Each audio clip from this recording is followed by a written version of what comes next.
5.5 centuries ago, an invention quietly altered the course of human history. In the middle of the 15th century, in a modest workshop in Mainz, a small team of craftsmen developed a method to reproduce text and images faster, more accurately, and more affordably than ever before. Within a few decades, this method, printing with movable metal type, had spread across Europe, reshaping religion, science, politics, and everyday life. Yet the printing press did not emerge out of nowhere. Its story stretches back more than 1,000 years, crossing continents, languages, and technologies.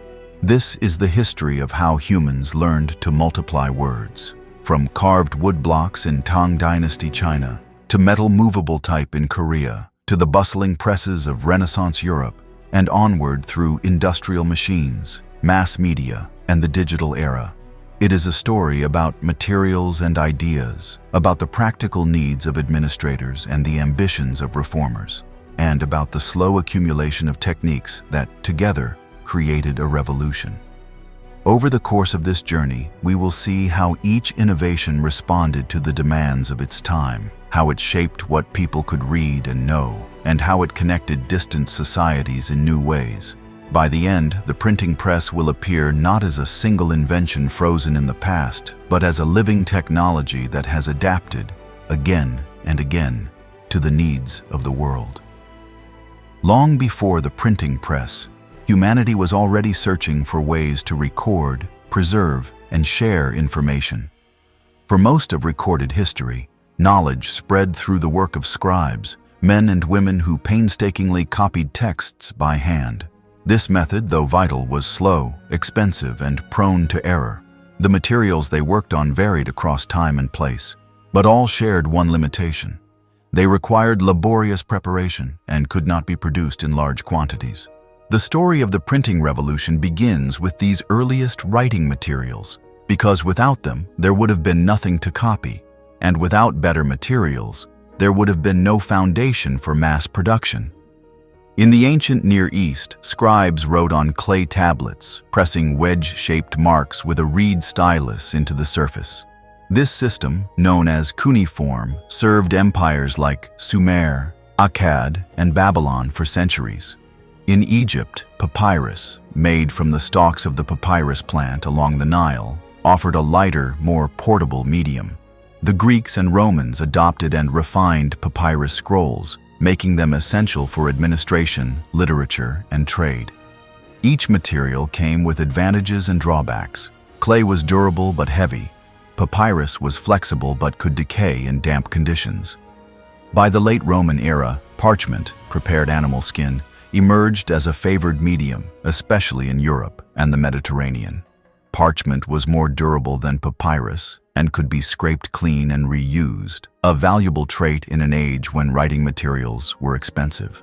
It was well suited for the codex form, the ancestor of the modern book, which allowed readers to flip between pages rather than unrolling long scrolls.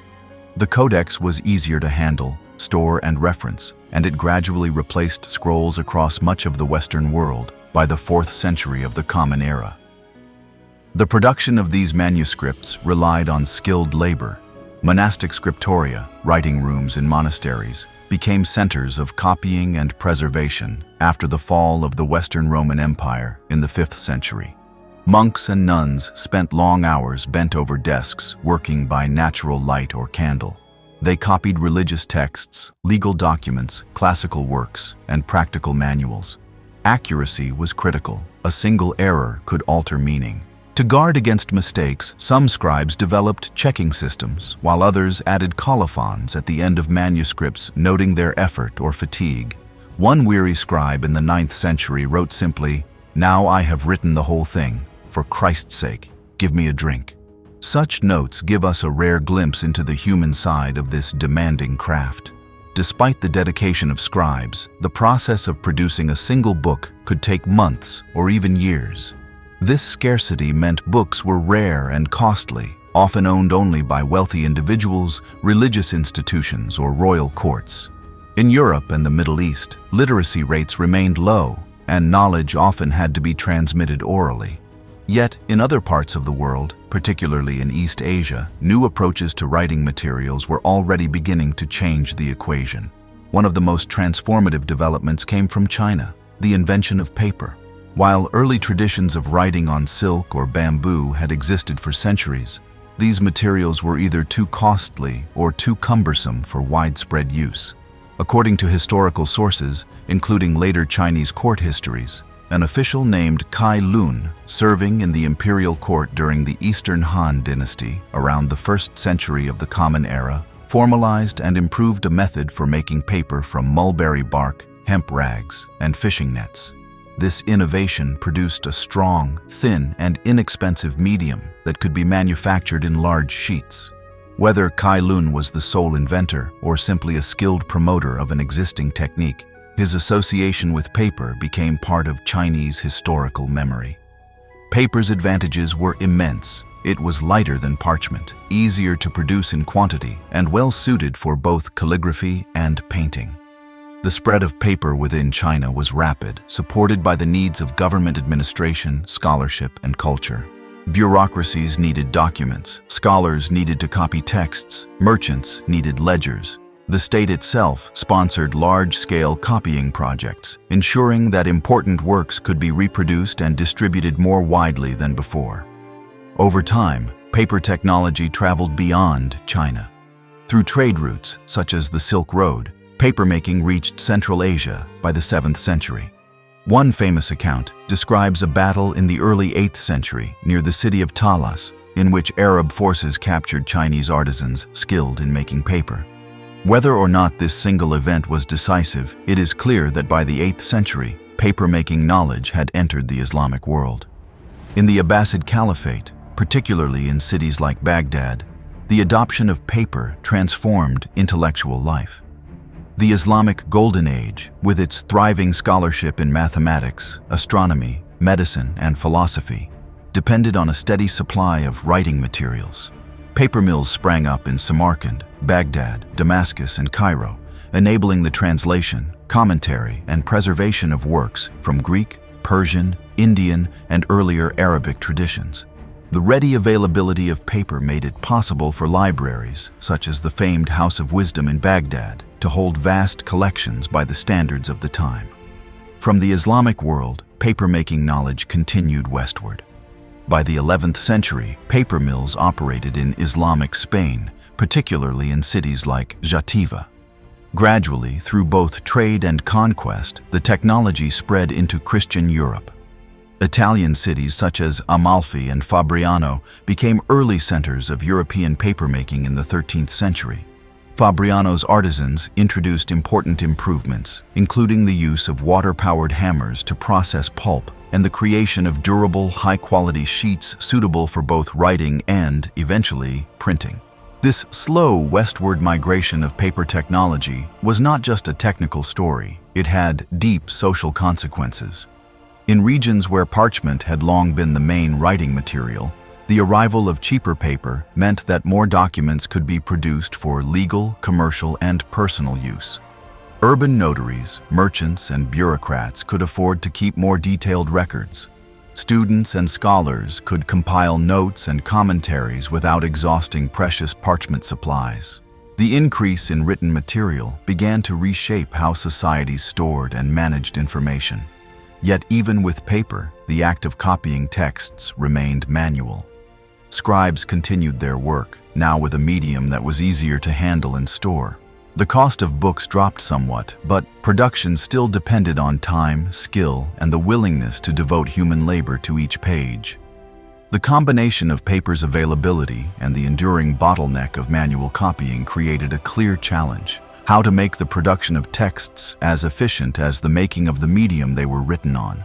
By the period just before the 7th century, the world had multiple writing traditions, each with its own materials and methods.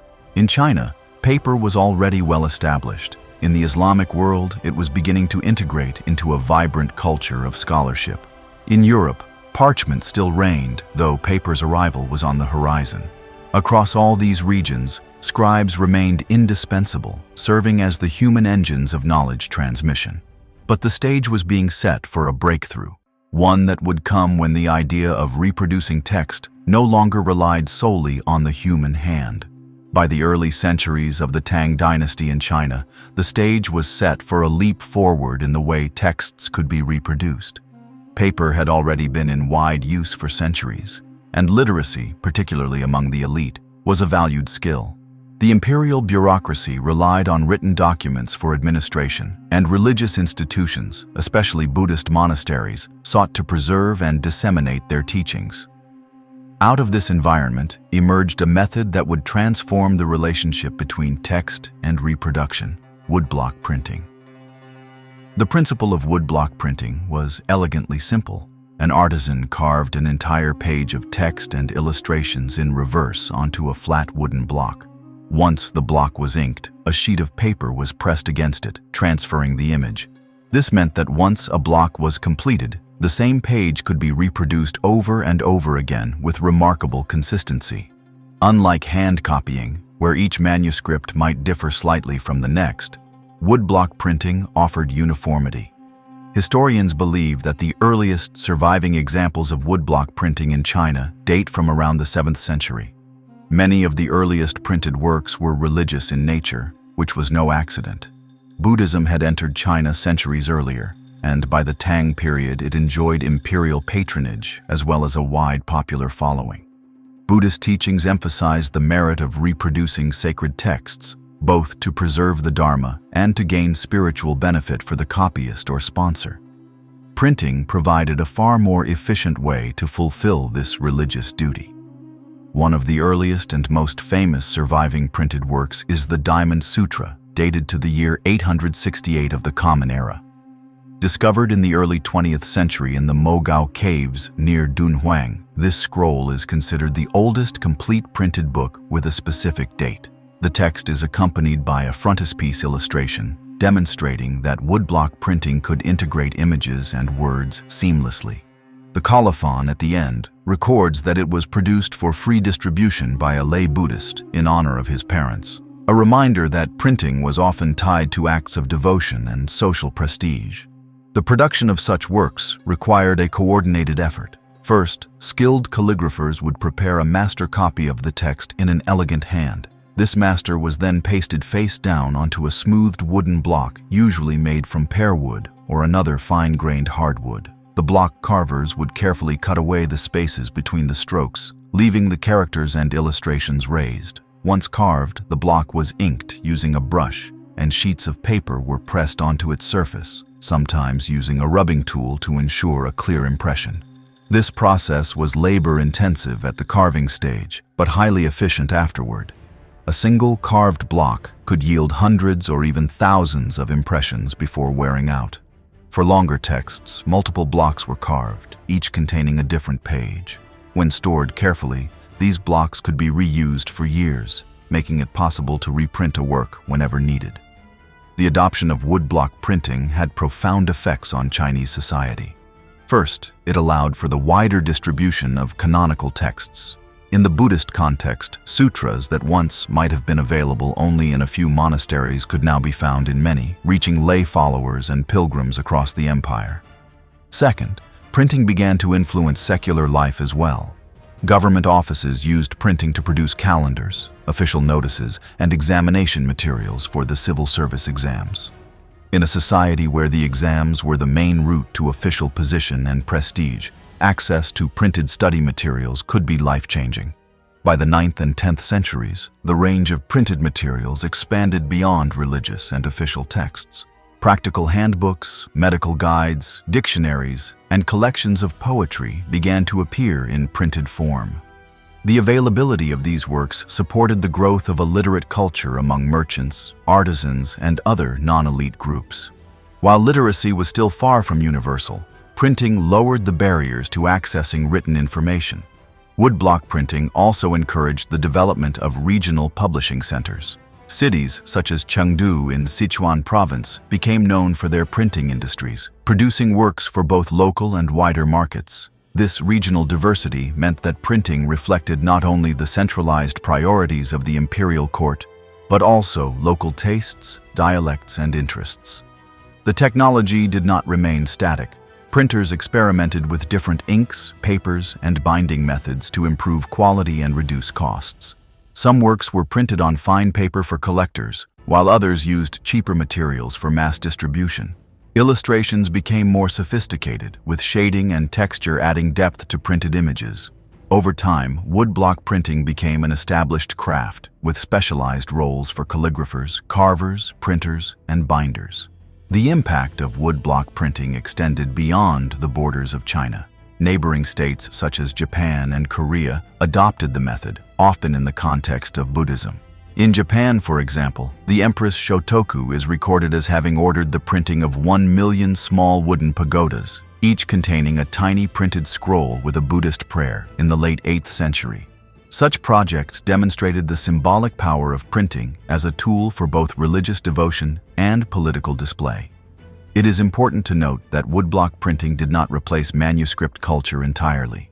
Hand copying remained important for certain kinds of works, especially where customization, personal annotation, or unique calligraphy were valued. In some cases, printed books were even treated as templates, with readers adding their own notes in the margins. This interplay between print and manuscript traditions would continue for centuries, even in the age of movable type. While woodblock printing was a significant leap forward, it also had limitations.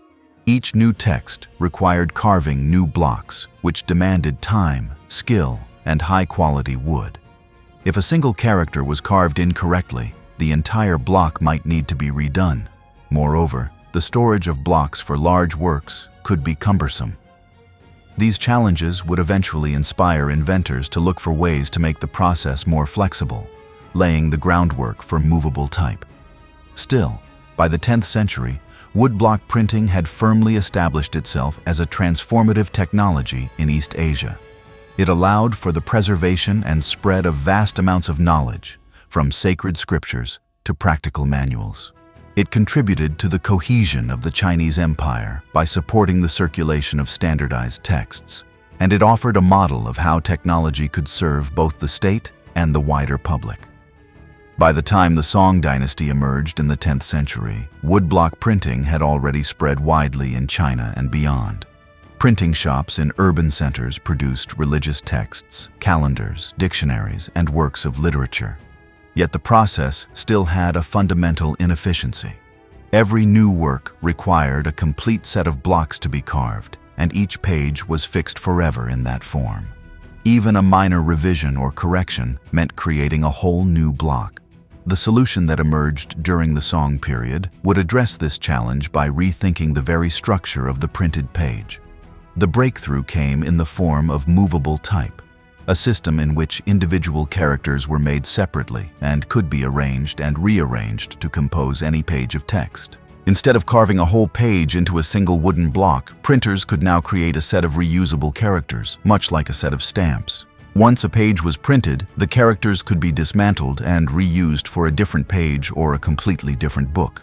This was a revolutionary shift in the mechanics of printing. Our knowledge of the invention of movable type in China comes largely from the writings of the polymath Shen Kuo, who recorded the work of an artisan named Bi Sheng in the early 11th century. Shen Kuo, writing in his Dream Pool essays, described how Bi Sheng created characters out of baked clay. Each piece of type was small and thin, with a single Chinese character carved in relief on one face. After carving, the clay was hardened by firing it in a kiln, producing durable, reusable pieces. To compose a page, Bi Sheng would arrange the clay types on an iron plate coated with a mixture of resin, wax, and paper ash, which acted as an adhesive. Once the types were set, the surface was inked, and sheets of paper were pressed onto it to make the impressions. After printing, the types could be removed and sorted back into storage, ready for use in another work. Shen Kuo noted that Bi Sheng stored the types in wooden cases, with compartments organized by rhyme to make finding characters more efficient. While the concept of movable type was ingenious, it faced challenges in the Chinese context. The Chinese writing system contains thousands of distinct characters, far more than the handful of letters in an alphabetic script. To produce even a modest text, a printer would need an enormous collection of type pieces, along with a well-organized system for retrieving them quickly. This complexity limited the immediate adoption of the method, especially when woodblock printing was already well established and familiar to craftsmen. Even so, the idea of movable type did not disappear. Over the next centuries, printers experimented with different materials, including wood and metal, in search of greater durability and ease of use. Wooden types were lighter than clay, but could wear down more quickly. Bronze and other metals offered longer life and sharper impressions, but were more expensive to produce in large quantities. The challenge was always to balance cost, durability, and practicality. The Song period's experimentation with movable type reflected a broader culture of technical innovation. The dynasty was marked by advances in engineering, navigation, agriculture, and state administration.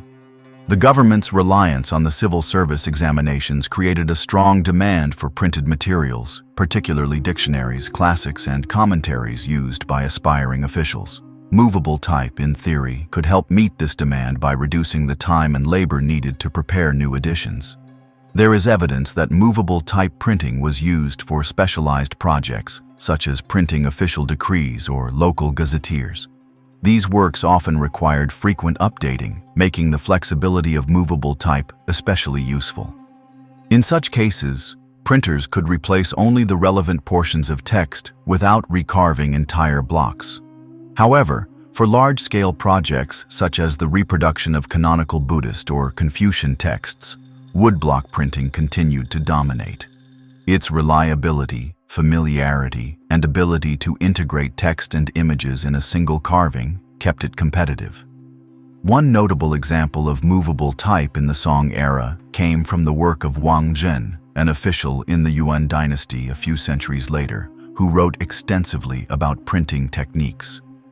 Wang Zhen developed a system of wooden movable type and improved methods for arranging and storing characters. He created revolving type cases that allowed printers to find characters more quickly, a clever mechanical solution to the problem of managing thousands of individual pieces. While Wang Zhen's work took place after the Song, it built directly on the foundation laid by Bi Sheng and other early innovators. The invention of movable type in China must also be understood in a global context. In other parts of the world, printing technologies were still developing in different directions. Korea, for example, would later take the concept of movable type and push it forward with metal casting techniques, producing works that survive to this day. Meanwhile, in Europe, the dominant methods for reproducing text remained hand copying and, in some cases, block printing for images and decorative elements. The leap to movable type in the West would not come for several more centuries. The relatively limited adoption of movable type in China during the Song period is sometimes interpreted as a failure, but this view overlooks the broader technological landscape. Movable type was one solution among many in a vibrant printing culture, and its value depended on the specific needs of a project. In alphabetic scripts with fewer characters, the efficiency gains of movable type are obvious. In logographic systems like Chinese, the calculation was more complex. In some cases, the speed of carving and printing from a woodblock was actually greater than the time needed to assemble and proof a page from thousands of small type pieces. Nevertheless, the intellectual leap represented by movable type was profound. It introduced the idea that a printed page was not a fixed object, but a temporary arrangement of reusable elements. This concept would prove transformative when it reached societies with alphabetic scripts and smaller character sets, where the full efficiency of the method could be realized. In China, the coexistence of movable type and woodblock printing created a rich diversity of printed works. Movable type was often used for shorter runs, frequently updated texts, or materials requiring rapid revision. Woodblocks remained the choice for large, stable editions and for works where integrated illustration was essential. This dual system allowed printers to choose the best method for each task, a flexibility that speaks to the adaptability of the Chinese printing tradition. The story of movable type in Song China is therefore not simply about an invention, but about how technology interacts with culture, language, and economics. Bi Sheng's clay types were a remarkable innovation, but they were also part of a much larger story. a story in which practical considerations shaped which methods would thrive and which would remain specialized tools. In the centuries following the Song dynasty's early experiments with movable type, the technology traveled and evolved in ways that would set the stage for some of the most significant advances in printing before the European Renaissance. Nowhere was this evolution more striking than on the Korean peninsula, where craftsmen transformed the concept of movable type by introducing a new and far more durable material, metal. Korea, in the 13th and 14th centuries, was governed first by the Goryeo dynasty and later by the early Joseon dynasty. The Goryeo period was marked by both political challenges and cultural achievement. During these centuries, Korea faced repeated invasions from the Khitan Liao, the Jurchen Jin, and most disruptively, the Mongol Empire. Despite this turbulence, or perhaps because of it, the Korean court placed a high value on preserving its literary and religious heritage. Printing was seen not only as a practical tool for administration, but also as a means of cultural resilience. Woodblock printing was already well established in Korea, especially for reproducing Buddhist texts. The most famous example from this era is the Tripitaka Koreana, a monumental woodblock edition of the entire Buddhist canon, carved into more than 80,000 blocks in the 13th century. This project, undertaken in the face of foreign invasion, demonstrated the Korean commitment to preserving knowledge. But as in China, the process of carving entire blocks for each page had its drawbacks, especially for works that required frequent updating or existed in shorter runs. The solution emerged through the adaptation of movable type. Historical sources suggest that Korea may have experimented with metal type as early as the 13th century, during the later Goryeo period. By the 14th century, the technique had matured into a practical and efficient system. Metal offered several advantages over clay or wood. It was more durable, less prone to warping, and capable of holding fine details for precise printing. Once a set of metal types was cast, it could be reused for years, making it ideal for official documents, scholarly works, and other materials that needed regular reprinting. The process of creating metal type required a high degree of skill in metallurgy and casting. Craftsmen began by carving each character into a wax or clay mold. These molds were then encased in a heat-resistant material, and molten metal, often an alloy of copper and tin, was poured into the cavity to form the typepiece. Once cooled and finished, each type block bore a raised, reversed version of the character, ready to be inked and pressed onto paper. This method allowed for uniformity across the set, ensuring that each copy of a book would be as consistent as possible. The organization of thousands of characters was a challenge, just as it had been in China. Korean printers developed sophisticated storage and retrieval systems, often sorting types by phonetic or semantic categories to speed up composition. These systems reflected the needs of a literate elite, well-versed in classical Chinese, the dominant written language in Korea before the creation of the Korean alphabet. The sheer logistical complexity of handling movable type in a logographic script meant that the process demanded both trained compositors and well-planned workflows. One of the most important surviving artifacts of this era is the Jikji, printed in the year 1377 in the city of Cheongju. The Jikji is a collection of Buddhist teachings compiled by the monk Bagan. Remarkably, it is the oldest known book printed with metal movable type anywhere in the world. The surviving copy, held today in the National Library of France, consists of only the second volume, but its existence is a testament to the technical sophistication of Goryeo printers. The Jikji is significant for several reasons. It predates Johannes Gutenberg's earliest printed works by nearly 8 decades, offering clear evidence that the principles of metal movable type were already established and in active use in East Asia long before the European printing revolution. It also demonstrates that Korean printers were capable of handling complex layouts and fine details. The uniformity of the characters and the clarity of the impressions reveal the precision of the casting process. The use of metal movable type in Korea was not limited to religious works. Government offices produced legal codes, administrative records, and other official documents using the technology. The ability to print quickly and in relatively small batches was particularly useful for updating statutes, distributing decrees, and disseminating instructional materials for civil servants. In a centralized state where written orders were essential to governance, printing became a key instrument of administration. The arrival of the Joseon dynasty in the late 14th century brought further refinement to printing technology. The early Joseon rulers, committed to Confucian ideals of governance, invested heavily in education and the dissemination of Confucian texts. Movable-type printing served these goals well, enabling the court to produce standardized editions of the Confucian classics and their commentaries for use in schools and examinations.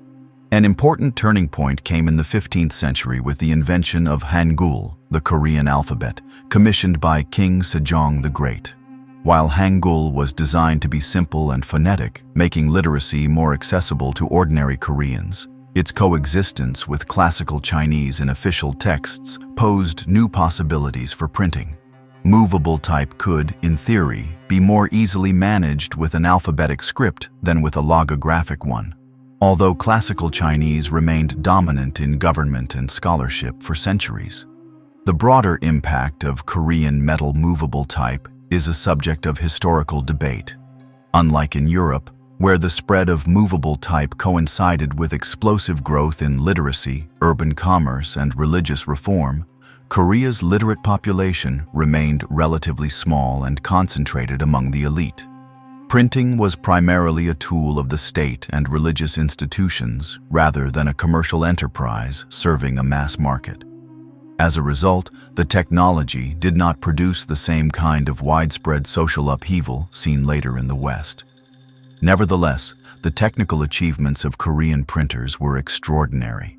They mastered a casting process capable of producing thousands of uniform characters, developed methods for organizing and retrieving them efficiently, and applied the technology to a range of important works. Their success demonstrated that movable type could function as a practical system even with a complex writing system, provided there were resources, organization, and skilled labor to support it.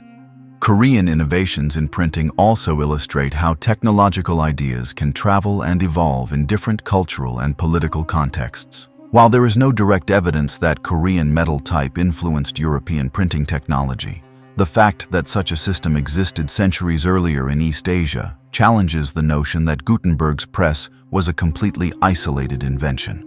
The global history of printing is richer and more interconnected than a purely Eurocentric narrative might suggest. By the close of the 14th century, Korea had established itself as a leader in movable-type technology.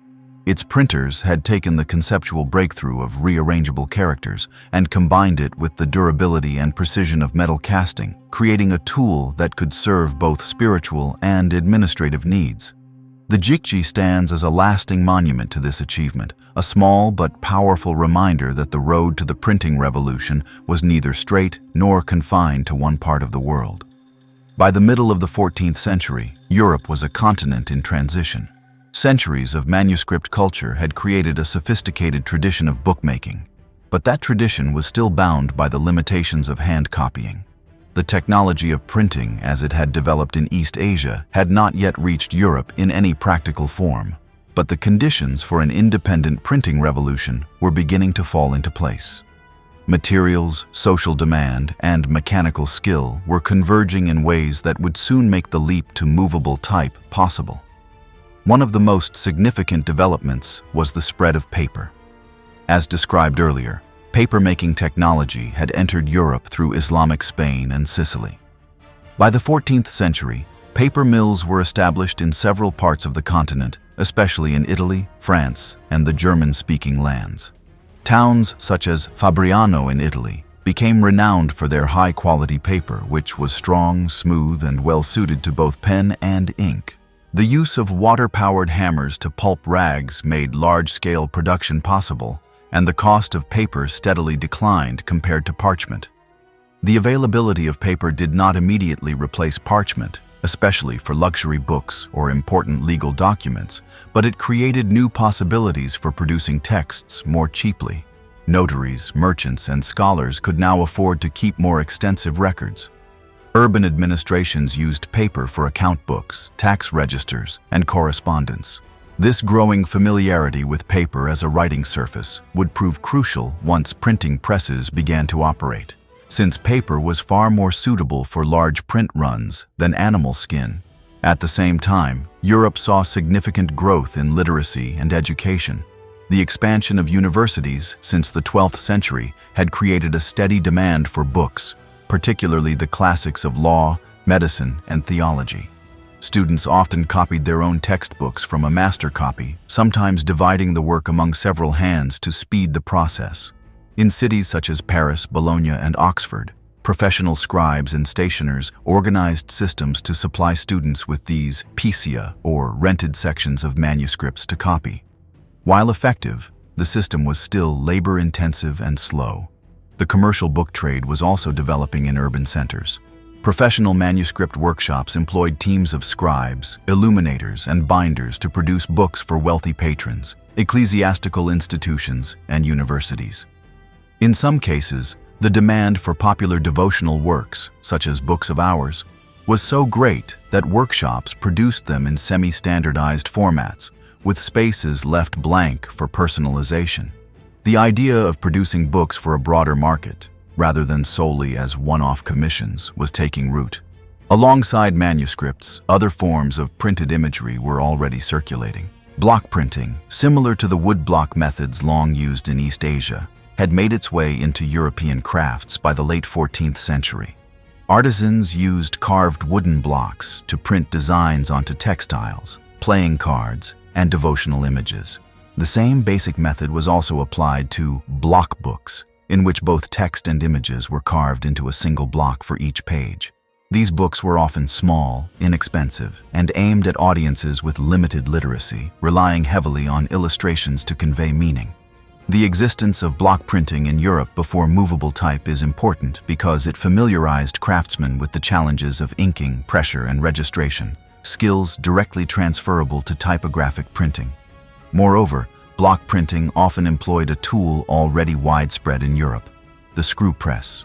Used in winemaking, olive oil production, and papermaking, the screw press provided an existing mechanical model for applying even pressure over a flat surface. This technology would soon be adapted to printing text from movable type. Economic and social changes were also creating fertile ground for innovation. The growth of towns and trade networks connected markets across the continent. Merchant guilds, fairs, and postal routes facilitated the exchange of goods and information. In cities such as Venice, Nuremberg, and Bruges, artisans had access to both the materials and the skilled labor needed to support complex manufacturing processes. The intellectual climate was shifting as well. The late medieval period saw a revival of classical learning, driven in part by contact with the Islamic world, and later by the influx of Greek scholars and manuscripts after the fall of Constantinople in 1453. Humanist scholars sought accurate, standardized editions of ancient texts, which were difficult to achieve through hand copying alone. Errors crept into manuscripts with each successive copy, and scholars often had to compare multiple versions to reconstruct a reliable text.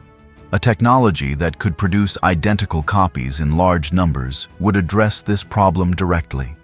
Religious life, too, was a major driver of demand for books and pamphlets. The Catholic Church remained the dominant institution in Europe, but lay religious movements were increasingly active. The production of devotional literature, saints' lives, and instructional texts for lay confraternities created a steady market. Many of these works were relatively short and could be produced quickly, a fact that would make them well-suited to early printing presses. Another factor that set Europe apart from East Asia in this period was the nature of its writing systems. Most European languages used alphabets with a relatively small number of letters, far fewer than the thousands of characters needed for Chinese or Korean. This made the concept of movable type far more efficient. A printer could compose any page using a few dozen reusable sorts rather than managing thousands. The efficiency advantage was enormous, particularly when combined with the growing literacy rates and the demand for books. By the early 15th century, all the key elements for a printing revolution were in place. An abundant and affordable writing material in the form of paper, a rising demand for books across multiple sectors of society, existing knowledge of block printing and press mechanics, and an alphabetic script that made movable type especially practical. The only missing piece was the integration of these elements into a single, reliable, and scalable system. The person who would accomplish this synthesis was Johannes Gutenberg, a goldsmith from Mainz in the German-speaking region of the Holy Roman Empire. Drawing on his skills in metalworking, his knowledge of presses, and an acute sense of market demand, Gutenberg would take the principle of movable type and turn it into a technology capable of transforming Europe. Before his invention, books were precious, limited in number, and slow to produce. Within a few decades of his breakthrough, printing houses would be operating in dozens of cities, and the written word would become more accessible than ever before in European history. In the middle decades of the 15th century, in the city of Mainz along the Rhine River, a technological leap took place that would fundamentally alter the way Europe produced and consumed the written word. The man at the center of this transformation was Johannes Gutenberg, a trained goldsmith whose mastery of metalwork, combined with a shrewd grasp of market potential, allowed him to bring together existing technologies into a single unified system, printing with movable metal type. Gutenberg did not invent printing from nothing. As we have seen, Europe already knew block printing, had abundant paper, and possessed the screw press as a mechanical tool. What Gutenberg accomplished was the integration of these elements with innovations in metallurgy, typecasting, and oil-based inks, creating a system that was efficient, repeatable, and scalable. This synthesis was the turning point at which printing moved from an artisanal curiosity to a commercial industry capable of reshaping European culture. At the heart of Gutenberg's system was the concept of the reusable metal type sort. Unlike the clay types developed by Bai Sheng in Song, China, or the wooden and metal types cast in Korea, Gutenberg's types were made from a lead-tin antimony alloy that was both durable and capable of capturing fine details. Lead provided a low melting point and ease of casting, tin added hardness, and antimony contributed strength and sharpness to the type's edges. This alloy allowed thousands of identical letters to be produced quickly and consistently, ensuring a uniform appearance on the printed page. To produce these types, Gutenberg used a device called the hand mold, a precisely engineered tool that could cast each piece to the same dimensions. The mold consisted of two adjustable halves that could be opened to remove the cooled type and then reset for the next casting.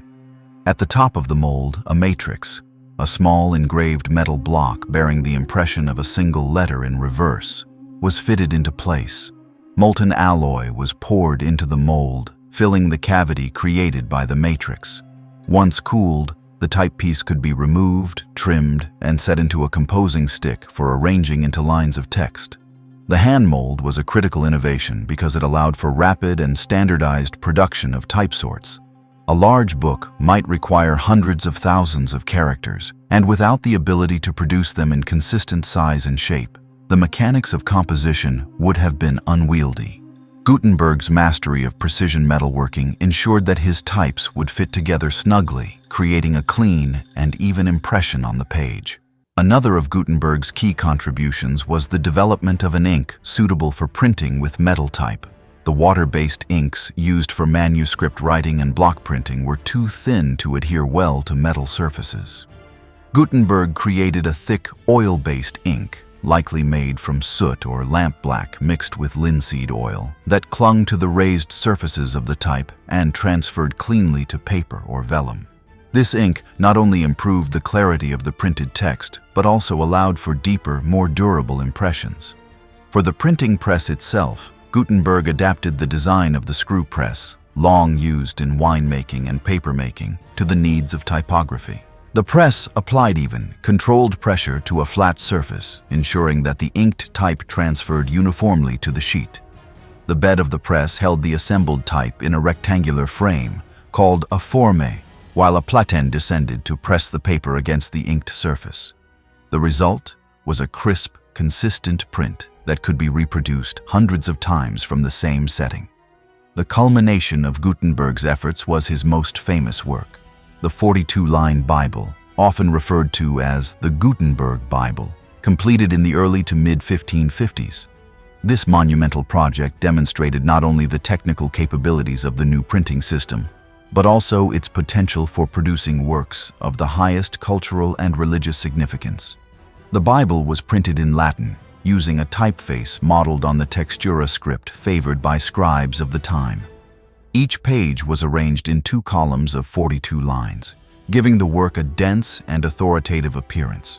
While the text itself was printed mechanically, many copies of the Gutenberg Bible were hand-illuminated, with decorative initials and marginal illustrations added by artists.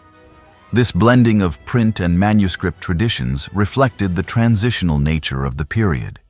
Printing was new, but readers and patrons still valued the aesthetic qualities of handcrafted books.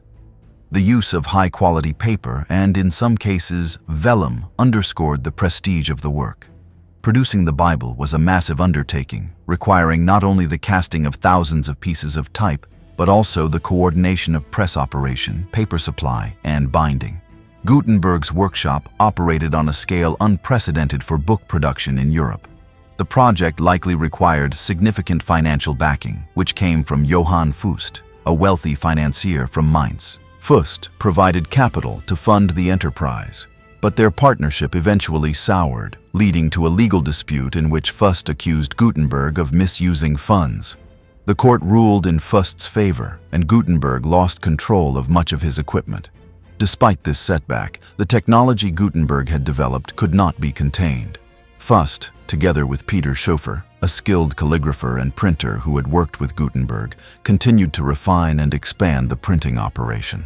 Schoeffer introduced improvements in type design and layout, and the partnership produced influential works, including the Mainz Psalter of 1457, notable for its printed color initials. This innovation demonstrated that printing could handle decorative elements as well as plain text, further expanding its appeal. The impact of Gutenberg's synthesis was immediate and far-reaching. Once the method was proven viable, other craftsmen and entrepreneurs in Mainz and neighboring cities began to adopt and adapt the technology. Within a decade, printing presses appeared in cities such as Strasbourg, Cologne, and Nuremberg. By the end of the century, presses would be operating in more than 200 European towns. The printing press had become a replicable system, spreading rapidly along trade and communication routes. Several factors explain why Gutenberg's invention took hold so quickly in Europe. The alphabetic scripts used for Latin and vernacular languages made movable type extremely efficient. The demand for books, religious, scholarly, and practical, was already strong, and the existing networks of merchants and fairs provided channels for distribution.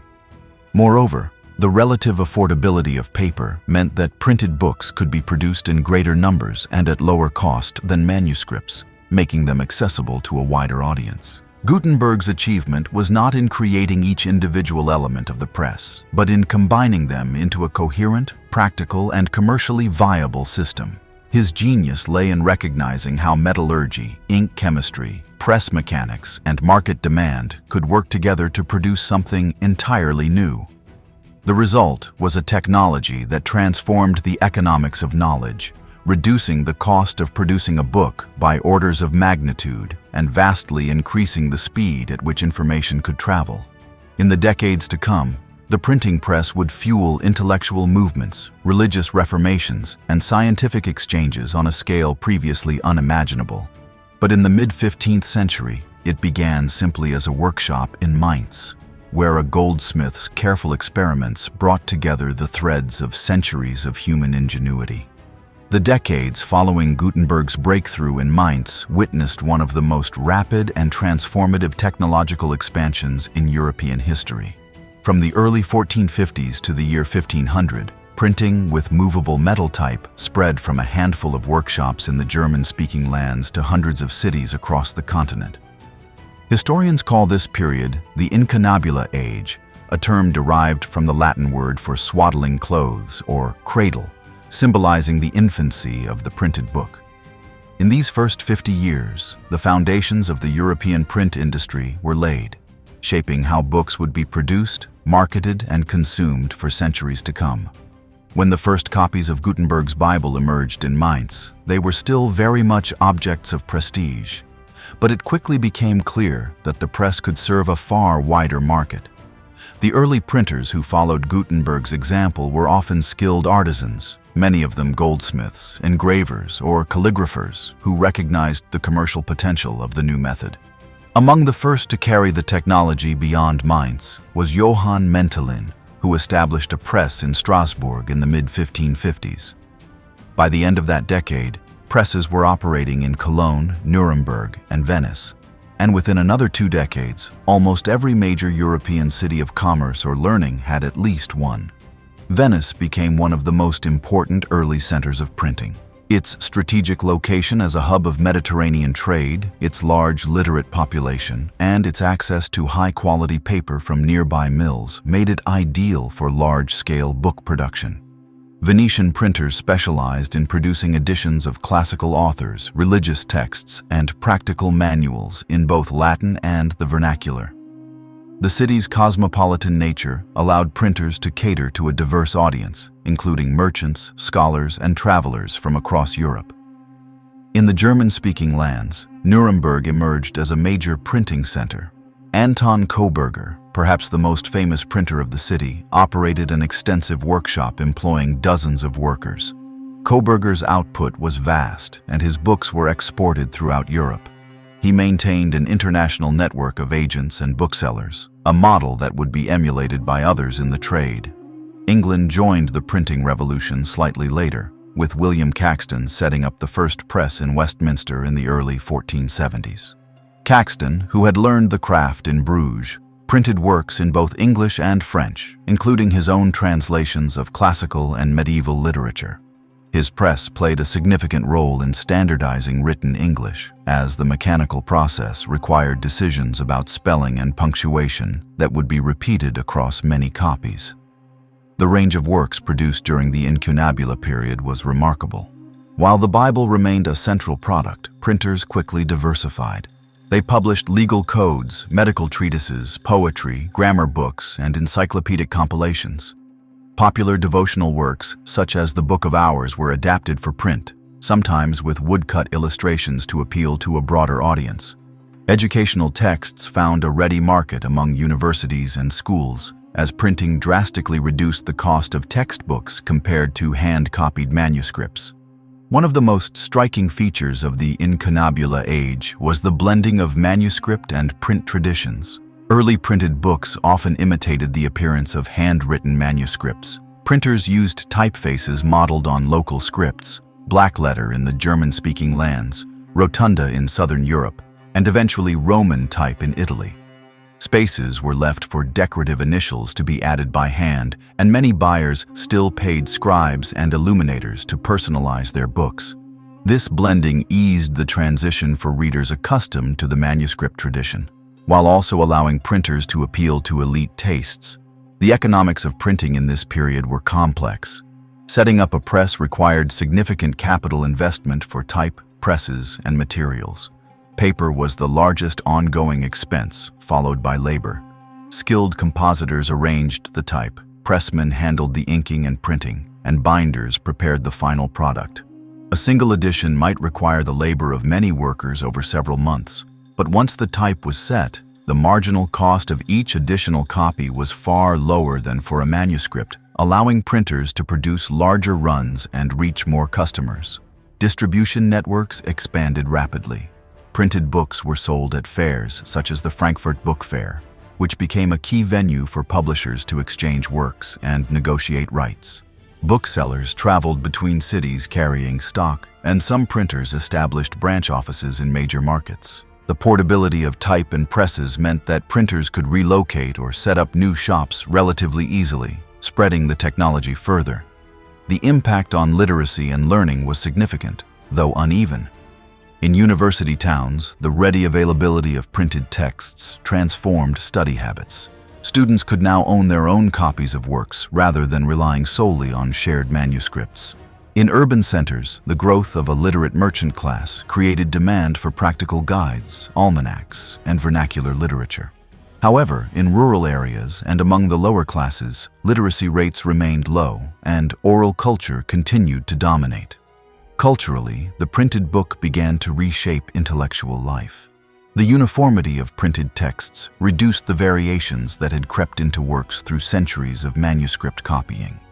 This made scholarly debate more precise, as participants could refer to identical passages in the same editions.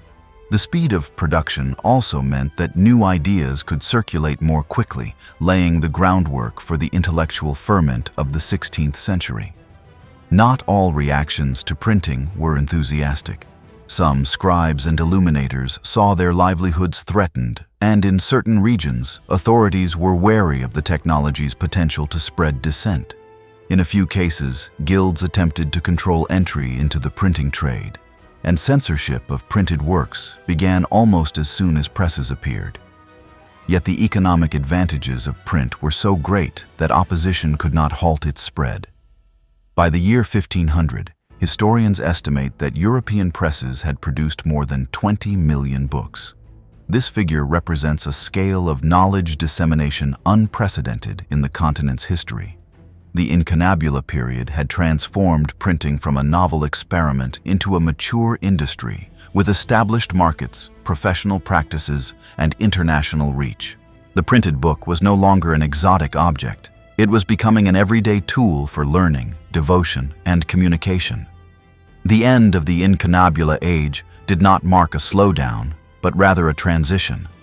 The decades after 1500 would bring further refinements in typography, layout, and illustration, as well as new methods for marketing and distribution. The printed book would increasingly reflect the priorities of commercial publishers, as well as scholars and patrons. And, as we will see in the next stage, the press was poised to play a decisive role in one of the most transformative movements in European history, the Protestant Reformation. By the closing years of the 15th century, printing in Europe had moved beyond its experimental phase and entered a period of refinement, diversification, and expanding trade. The initial novelty of the printed book had worn off. Now, printers faced the challenge of improving design, streamlining production, and reaching ever broader markets. In this era, innovations in typography, book formats, and distribution networks reshaped the industry and laid the groundwork for the publishing world as we know it today. One of the most significant advances of this period was the development and standardization of new typefaces. Early printers had largely imitated local manuscript hands, creating type that closely resembled the styles familiar to readers. In the German-speaking regions, this meant black-letter forms such as textura and fraktur. In southern Europe, particularly Italy, a more humanist influence began to emerge. Printers in Venice and Rome looked to the scripts of classical antiquity, as revived by Renaissance scholars, and developed Roman typefaces with clean, upright letters inspired by ancient inscriptions.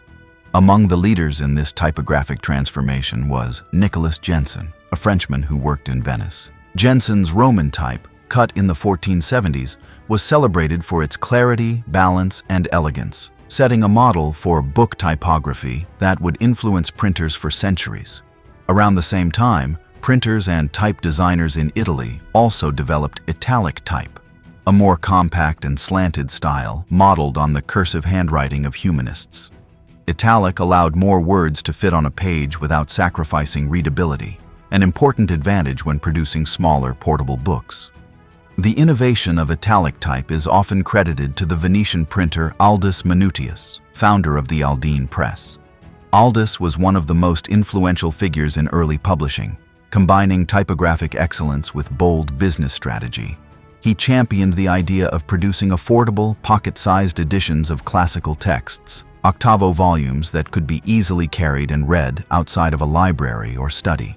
These books, often printed in italic type, brought Greek and Latin authors to a wider audience and reflected the humanist values of the Renaissance. Aldus's editions also introduced features that became standard in scholarly publishing.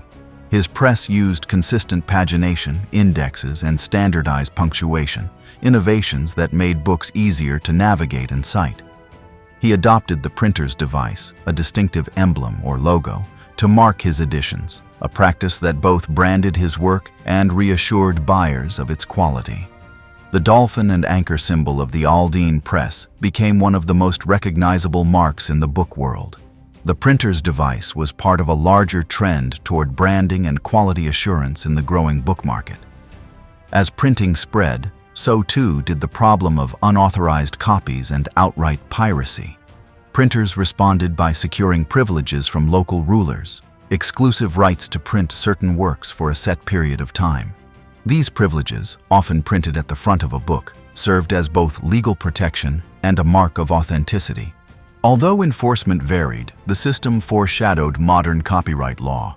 Meanwhile, book formats were diversifying to meet different needs and budgets.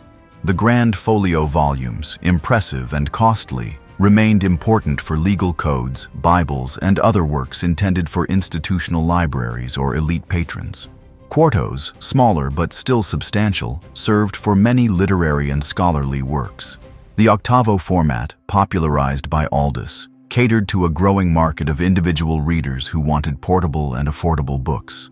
The size of the book was directly tied to its production cost, making format a key business decision for printers. Illustration techniques were also evolving. Woodcuts remained the primary method for integrating images into printed books, but they became more sophisticated in both artistic style and technical execution.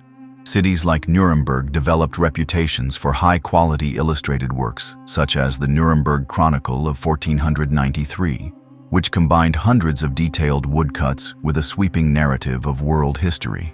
In Italy, engravings on copper plates began to appear in some luxury editions, offering finer lines and more subtle shading, though this method could not yet be integrated directly with movable type on the same press run.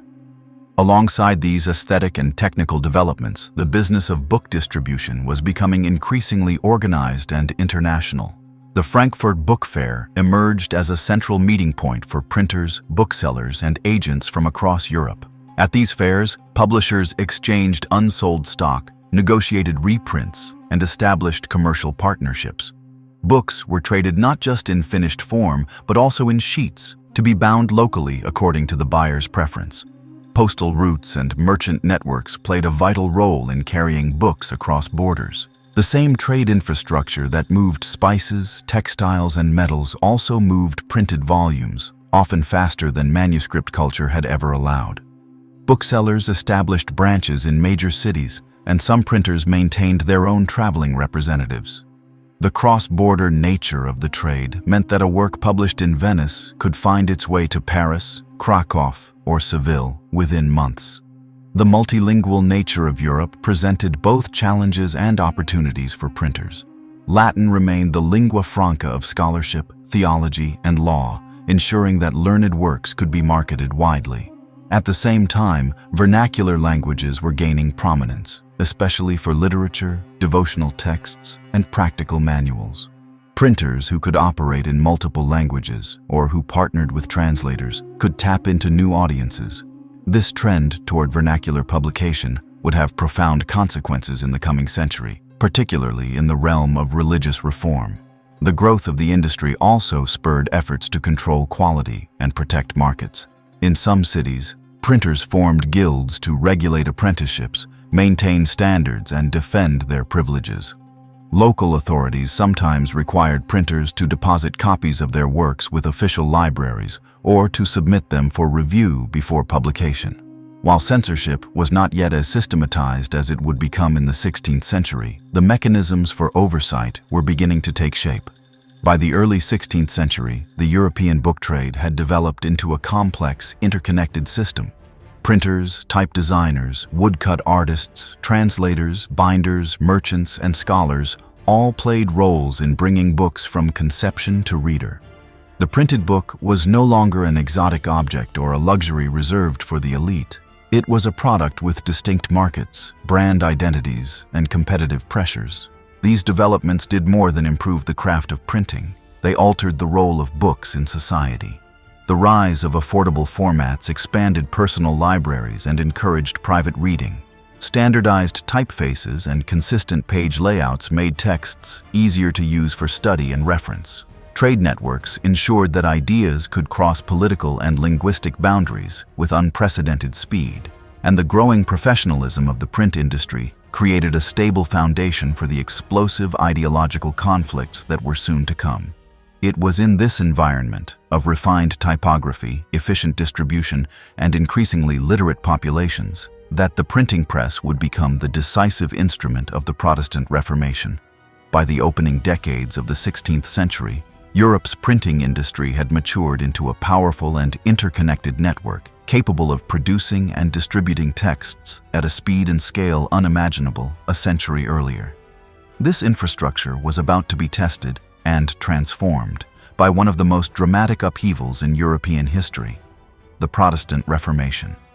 Printing would not merely record this movement, it would help create it, shaping its reach, pace, and impact in ways that were entirely new. The spark came in the year 1517 when Martin Luther, an Augustinian monk and professor of theology at the University of Wittenberg, made public his criticisms of the sale of indulgences by the Catholic Church.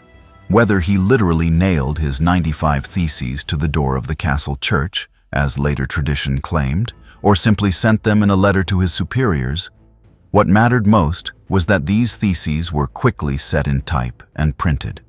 Within weeks, Luther's theses appeared in printed pamphlets across the German-speaking lands. Within months, they had been translated into German from the original Latin and spread to other parts of Europe. This rapid dissemination was possible because printers already had the means to produce hundreds of copies within days and the networks to distribute them far beyond their city of origin. The Reformation was, in effect, born in print. The pamphlet became the signature medium of the movement. Short, inexpensive, and easy to carry, pamphlets could be printed quickly to respond to current events or to rebut opponents. They often contained between 8 and 32 pages, small enough to be affordable for a wide range of readers. Luther himself was a master of the pamphlet form, producing works in both Latin for scholarly debate and in German for the general public. His prose was direct, forceful, and often laced with vivid imagery, making it accessible to lay readers while still engaging with theological arguments. Woodcut illustrations played a vital role in the spread of Reformation ideas, particularly among audiences with limited literacy. Artists such as Lucas Cranach the Elder, a close associate of Luther in Wittenberg, produced striking images that distilled complex theological arguments into memorable visual allegories. Anti-papal cartoons, satirical images, and illustrated Bible scenes reinforced the messages contained in printed texts, making them easier to remember and share. The speed of the press also allowed reformers to engage in public debates on an unprecedented scale. When Catholic theologians published rebuttals to Luther's writings, printers in Protestant territories could issue responses within weeks. This created a dynamic, back-and-forth exchange of ideas that would have been impossible in the slower manuscript era. Printers, eager for business, often aligned themselves with either the Protestant or Catholic side, and the confessional identity of a city's presses could influence the flow of information within its territory. Translation was another key factor. The printing press amplified the effects of translating the Bible into vernacular languages. Luther's German translation of the New Testament, published in 1522, became a bestseller almost immediately. By using clear, accessible German, Luther reached readers far beyond the academic and clerical elite. His choice of words helped shape the modern German language, just as William Tyndale's later English translation would influence English. The Catholic Church, recognizing the threat posed by uncontrolled printing, sought to respond through both persuasion and regulation. In some regions, authorities tried to restrict the printing of religious works without prior approval, and certain books were banned outright. However, enforcement was uneven, and Protestant printers in sympathetic territories could continue their work without interference. The fragmented political structure of the Holy Roman Empire worked in the Reformers' favor. While some princes remained loyal to Rome, others embraced Protestantism and offered protection to its printers and authors. The economics of printing also favored the Reformation. Religious pamphlets and broadsheets sold well, providing steady income for printers. Controversy was good for business, and many printers were pragmatic enough to print works from multiple sides of the debate if there was demand. Some even played a dual role, producing polemical texts alongside devotional literature, legal works, or popular stories. Beyond pamphlets, the Reformation spurred the production of new kinds of books. Protestant congregations needed vernacular hymnals, catechisms, and liturgical guides. The demand for Bibles in the vernacular soared, and printers obliged with increasingly affordable editions.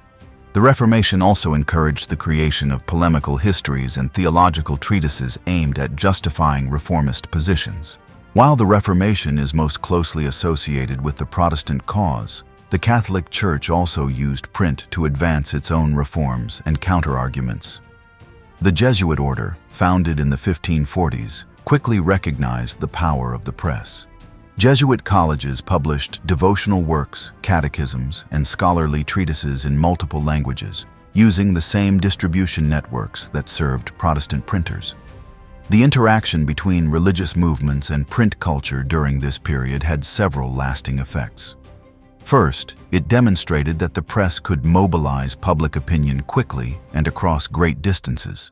Second, it showed that printed works could unify geographically dispersed communities around shared texts and symbols.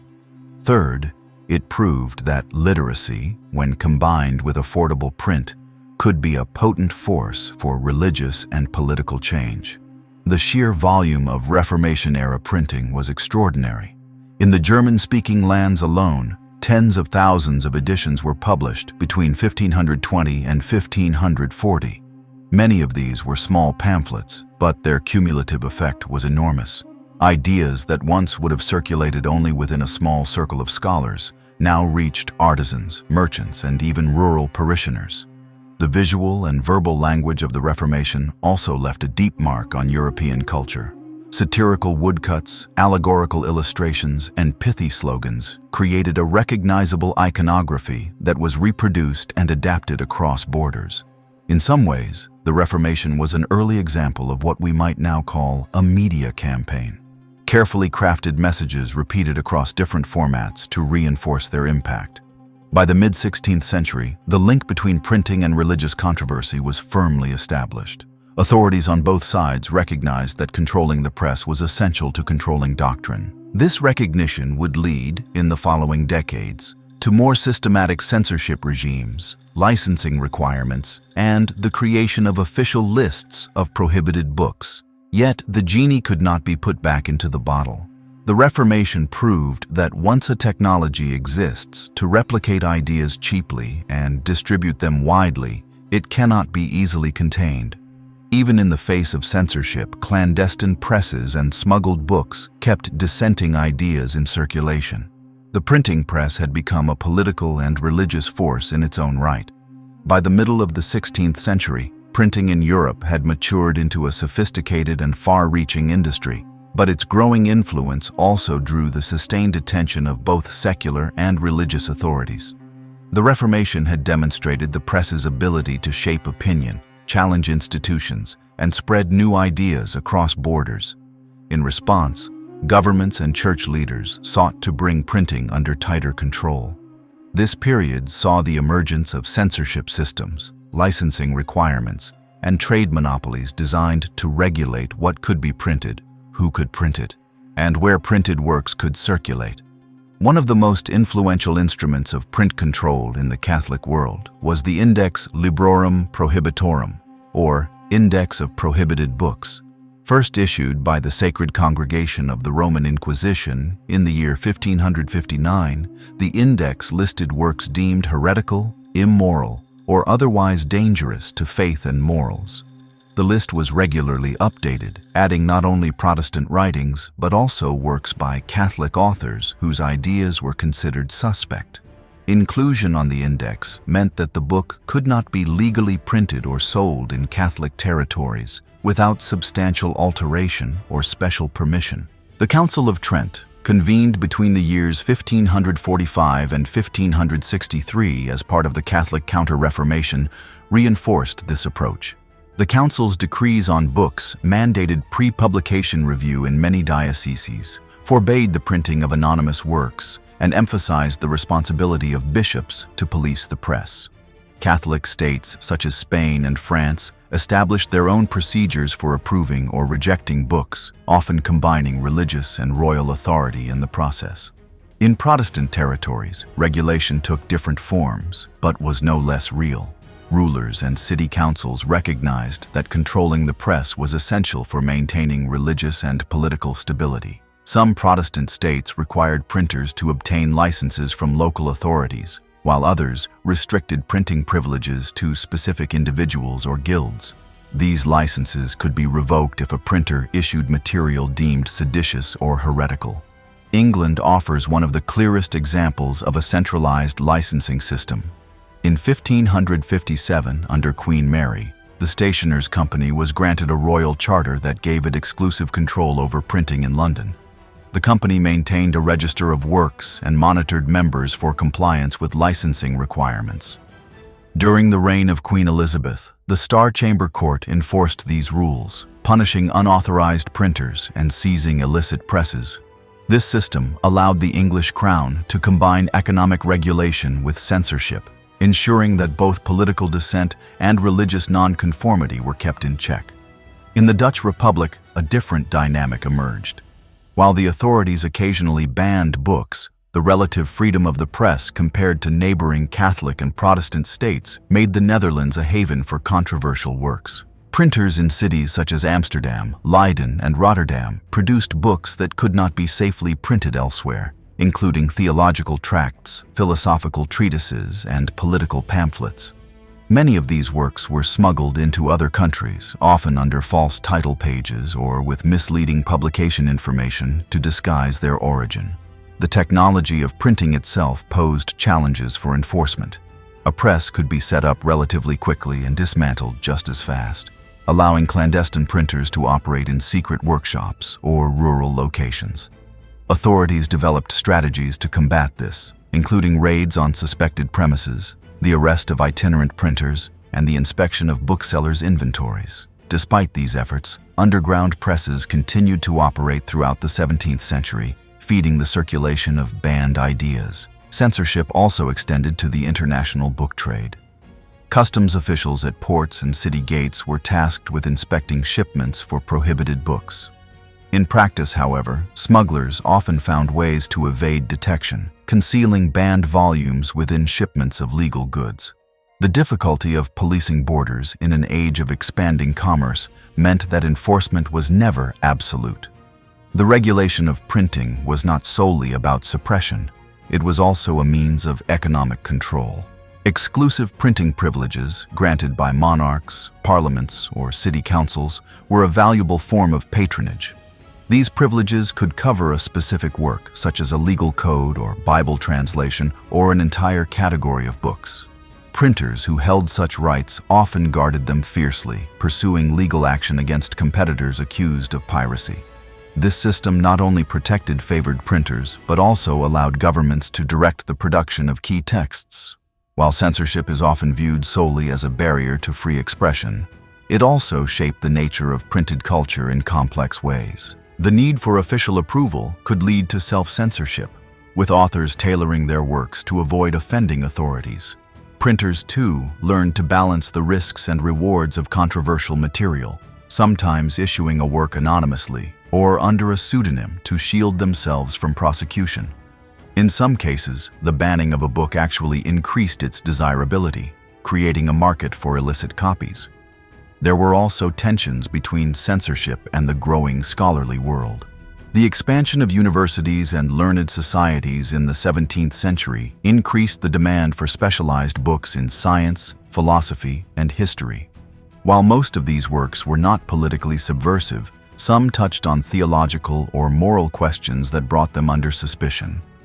The famous case of Galileo Galilei illustrates this intersection. His dialogue concerning the two chief world systems, printed in Florence in 1632, was placed on the index because it defended the heliocentric model of the solar system. The constant push and pull between regulation and expression meant that the press became both a tool of authority and a vehicle for dissent. Governments recognized its value for disseminating laws, proclamations, and approved religious materials, but they also feared its potential to undermine their legitimacy. This dual role made printing a central battleground in the politics of the early modern period. By the late 17th century, some regions began to see gradual loosening of controls. In England, for example, the Licensing of the Press Act, first passed in the year 1662, expired in 1695 and was not renewed, opening the way for a freer, though still politically contested, press. In the Dutch Republic, commercial competition and the lack of centralized authority continued to encourage a relatively open publishing environment. These changes did not end censorship, but they marked the beginning of a shift toward the idea of press freedom that would grow stronger in the following centuries. The systems of control developed during the 16th and 17th centuries left a lasting legacy. The concept of licensing printers, the use of official privileges, and the practice of maintaining lists of banned books all persisted in various forms well into the modern era. These mechanisms reflected the enduring recognition, by both rulers and rebels, that the printed word was a force capable of shaping society, for good or ill. By the dawn of the 17th century, the printing press had already proven itself as a force capable of reshaping religion, politics, and literature. Now it was about to play an equally decisive role in a new arena, the transformation of science. The period often called the Scientific Revolution, spanning roughly from the late 16th century into the 18th century, was marked by a profound shift in how knowledge about the natural world was gathered, tested, and shared. Printing was not merely a background tool in this transformation. It was a central mechanism that allowed new methods, discoveries, and debates to circulate among a growing network of scholars. Before the press, scientific knowledge in Europe had largely been transmitted through manuscripts, which were often rare, expensive, and prone to copying errors. This limited both the speed and the precision with which ideas could spread. Printing changed that dynamic entirely.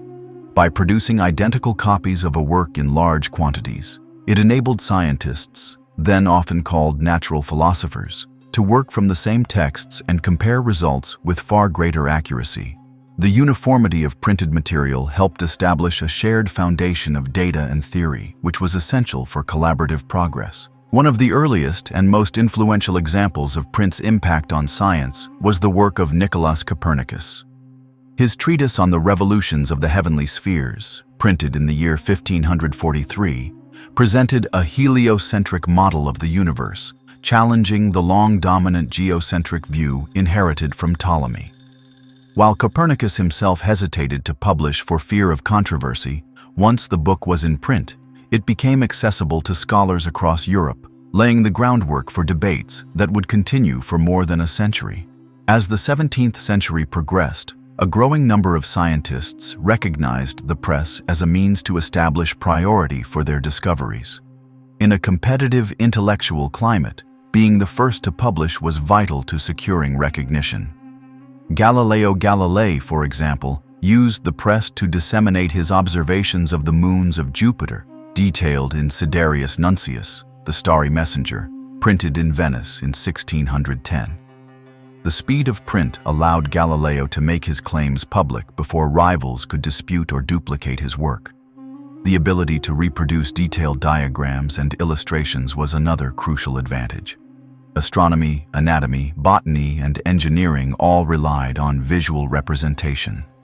Engraved plates and woodcut illustrations in printed books allowed scientists to share accurate depictions of telescopic observations, dissections, plant specimens, and mechanical designs. Andreas Vesalius's On the Fabric of the Human Body, printed in 1543, had already demonstrated how high-quality anatomical images could overturn centuries of medical tradition. In the 17th century, this marriage of image and text became a standard in scientific works. Perhaps the most transformative development in the scientific use of print was the rise of the scientific journal. In the year 1665, the newly founded Royal Society of London began publishing the Philosophical Transactions, edited by Henry Oldenburg. This was the first periodical dedicated to reporting ongoing scientific research.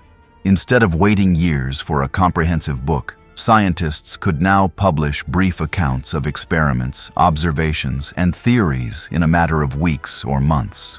This format encouraged more rapid communication, allowed others to replicate experiments, and provided a public record that could establish priority. The philosophical transactions inspired similar publications across Europe, including the Journal des Savants in France, which combined scientific reports with coverage of other learned fields. Together, these journals created a pan-European conversation among scientists. Letters, reviews, and responses were exchanged through print, often sparking further investigation. The press thus acted as an engine of cumulative knowledge, where each new discovery could be built upon by others almost immediately. Print also facilitated the spread of scientific instruments and techniques. Manuals explaining how to construct or use telescopes, microscopes, and barometers were published and circulated widely. Detailed engravings showed how to assemble the devices and interpret their results. This meant that discoveries made in one city could be tested in another, with a reasonable expectation that the same instruments and methods would yield comparable results, a cornerstone of what would become the modern scientific method. Language was an important consideration in the dissemination of scientific works.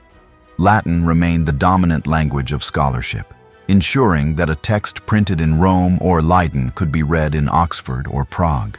However, an increasing number of scientific works were published in the vernacular, especially when aimed at broader educated audiences. Galileo's Dialogue. Concerning the two chief world systems, printed in Italian in 1632, reached beyond the scholarly elite to engage a wider public in debates about astronomy. The press also helped standardize scientific terminology. As more works were printed and widely circulated, particular words, symbols, and units of measurement became fixed in usage. This was not merely a matter of convenience, it was essential for clear communication across borders. Disputes about meaning could derail scientific exchange. Printing allowed agreed-upon definitions to spread quickly and be reinforced through repeated publication. The role of print in the scientific revolution was not without its tensions. As with religious and political works, scientific publications could provoke censorship. The Catholic Church's condemnation of Galileo's heliocentrism is the most famous example, but it was not unique. Books on anatomy, medicine, or natural philosophy could be banned or require special approval if they were seen to conflict with religious doctrine or challenge political authority. Despite these constraints, the overall effect of print was to expand the range and speed of scientific communication. Printing also democratized access to knowledge, though unevenly. Wealthy patrons and universities still owned the majority of scientific books, but cheaper editions, summaries, and translations began to reach educated artisans, navigators, and merchants whose work could benefit from new techniques and data. Navigation manuals incorporating the latest astronomical tables, for example, were printed for use by ship captains and pilots, helping to improve the accuracy of long-distance voyages. By the late 17th century, the combined effect of printed books, journals, and diagrams had created what some historians call a republic of letters in science. This was not a formal political entity, but a network of correspondence, publication, and mutual critique that transcended national boundaries. Members of this community might never meet in person, yet they could collaborate and argue through the printed page. The ethos of sharing and building upon knowledge, central to modern science, was deeply rooted in the print culture of this period. The scientific revolution also demonstrated how printing could shape not only the content of knowledge, but also the process by which it was validated. Experiments could be described in detail, reproduced elsewhere, and reported back in print. Discrepancies could be analyzed, and improvements could be proposed. The iterative, self-correcting nature of science was reinforced by the capacity of the press to record and distribute each stage of inquiry. By the end of the 17th century, printing had become as essential to science as the telescope or microscope. It enabled the consolidation of knowledge across generations, preserved the debates that refined theories, and extended the reach of discoveries far beyond the cities where they originated. The press was not just a witness to the scientific revolution, it was one of its principal architects. By the middle of the 17th century, the printing press had already proven its power to change the course of religion, science, and literature. Yet one of its most socially transformative applications was only just beginning to take shape: the creation of the newspaper. The idea of publishing news in a regular periodic format, accessible not just to rulers or scholars but to a broad reading public, was a natural evolution of print technology, commercial ambition, and a growing appetite for information about the wider world. The roots of the newspaper lay in earlier printed forms of news. In the 16th century, single-sheet broadsides and news pamphlets had circulated widely in Europe, reporting on battles, natural disasters, royal events, or sensational crimes. These works were irregular and event-driven, produced in response to specific occurrences and then disappearing from the market until the next major story. In some cities, manuscript newsletters known as avici had long been sent to wealthy subscribers, offering a regular digest of political and commercial intelligence. The breakthrough came when printers recognized that they could produce similar content in print on a fixed schedule and sell it to a paying public. The first publications that can be considered true newspapers appeared in the early 17th century. In the German-speaking lands, the relation aller Vornehmen und gedenkwürdigen Historien, believed to have begun in the year 1605 in Strasbourg, is often cited as the earliest printed newspaper. It offered a weekly summary of notable events from across Europe, using reports gathered from correspondents and travelers. Around the same time, other cities such as Wolfenbüttel, Frankfurt, and Amsterdam saw the birth of their own regular news publications. The Dutch Republic quickly became a center of newspaper publishing, thanks to its relatively free press and strategic position in European trade. Amsterdam, with its bustling port and cosmopolitan population, was ideally situated to collect news from around the globe. Dutch newspapers were often reprinted or translated in other countries, and their reports influenced political and commercial decisions far beyond the Republic's borders. In England, the development of the newspaper was shaped by both opportunity and regulation. The first printed corantos, short news summaries translated from continental sources, appeared in the year 1621. By the time of the English Civil War in the 1640s, newspapers, then often called newsbooks, had become fiercely partisan instruments used by both royalist and parliamentarian factions to rally support. The political volatility of the period demonstrated the newspaper's potential as a tool of persuasion as well as the dangers it posed to those in power. Following the restoration of the monarchy in 1660, the English crown imposed strict controls on the press. The Licensing of the Press Act required official approval for all printed works, and the number of authorized newspapers was kept to a minimum. Yet demand for news was strong, and illicit papers, often smuggled or printed clandestinely, continued to appear. When the Licensing Act lapsed in 1695 and was not renewed, the English press entered a new era of relative freedom. This change set the stage for the rise of newspapers, such as the Daily Courant, founded in 1601, which is often regarded as the first daily newspaper in England. The 18th century saw newspapers spread across the Atlantic world. In the American colonies, early examples included the Boston Newsletter, first published in 1704. Colonial newspapers initially focused on reprinting European news, but they gradually developed more local content, including reports on colonial assemblies, shipping schedules, and community events. By the time of the American Revolution, newspapers had become crucial tools for political mobilization, carrying essays, pamphlets, and debates that shaped public opinion on independence. One of the defining features of the newspaper was its periodicity. Unlike occasional pamphlets, newspapers appeared on a predictable schedule, weekly, bi-weekly, or daily. This rhythm created a shared sense of time among readers, linking them into a community of people who consumed the same information at the same intervals. The regularity of newspapers also encouraged readers to think of news as an ongoing process rather than a series of isolated events. The content of early newspapers reflected the practical needs of their audience. Political developments, military campaigns, and royal decrees occupied prominent space, but so did commercial information. Merchants relied on shipping news, commodity prices, and advertisements to conduct business. Notices for lost property, runaway apprentices, and public auctions brought local detail to the pages, while weather reports and market summaries appealed to farmers and traders. Advertising became a critical revenue stream for newspapers, sometimes exceeding income from subscriptions or single-copy sales. This commercial dimension tied newspapers closely to urban economies and reinforced their role as mediators between producers and consumers. The growth of advertising also shaped the layout and style of newspapers, as printers learned to balance news content with paid notices. The rise of the newspaper contributed to what later philosophers and historians would call the public sphere, a space where private individuals came together to discuss matters of common concern. Coffee houses, taverns, and reading rooms became gathering places where newspapers were read aloud or discussed. In cities such as London, Paris, and Amsterdam, coffee houses functioned as hubs of information exchange, linking the printed page to face-to-face conversation. This new public sphere was not entirely open or democratic by modern standards. Newspapers were expensive for many working people, and literacy was still uneven. In many rural areas, access to newspapers depended on the presence of a literate intermediary who could read the news aloud to others.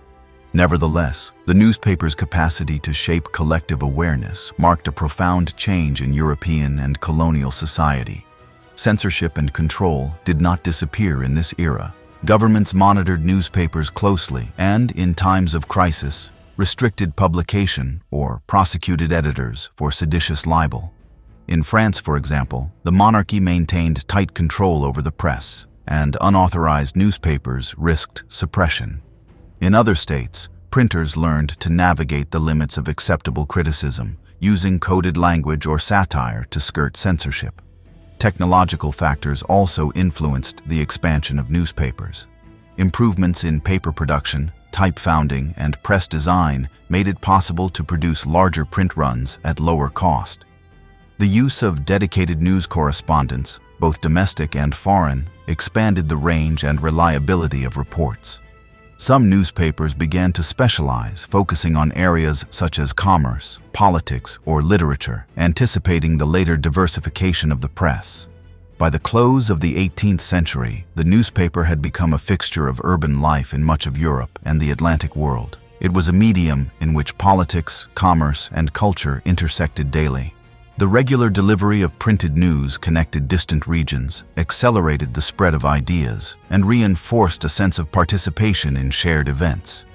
The press was not merely reflecting the world, it was helping to construct it, framing debates and influencing decisions from city councils to royal courts.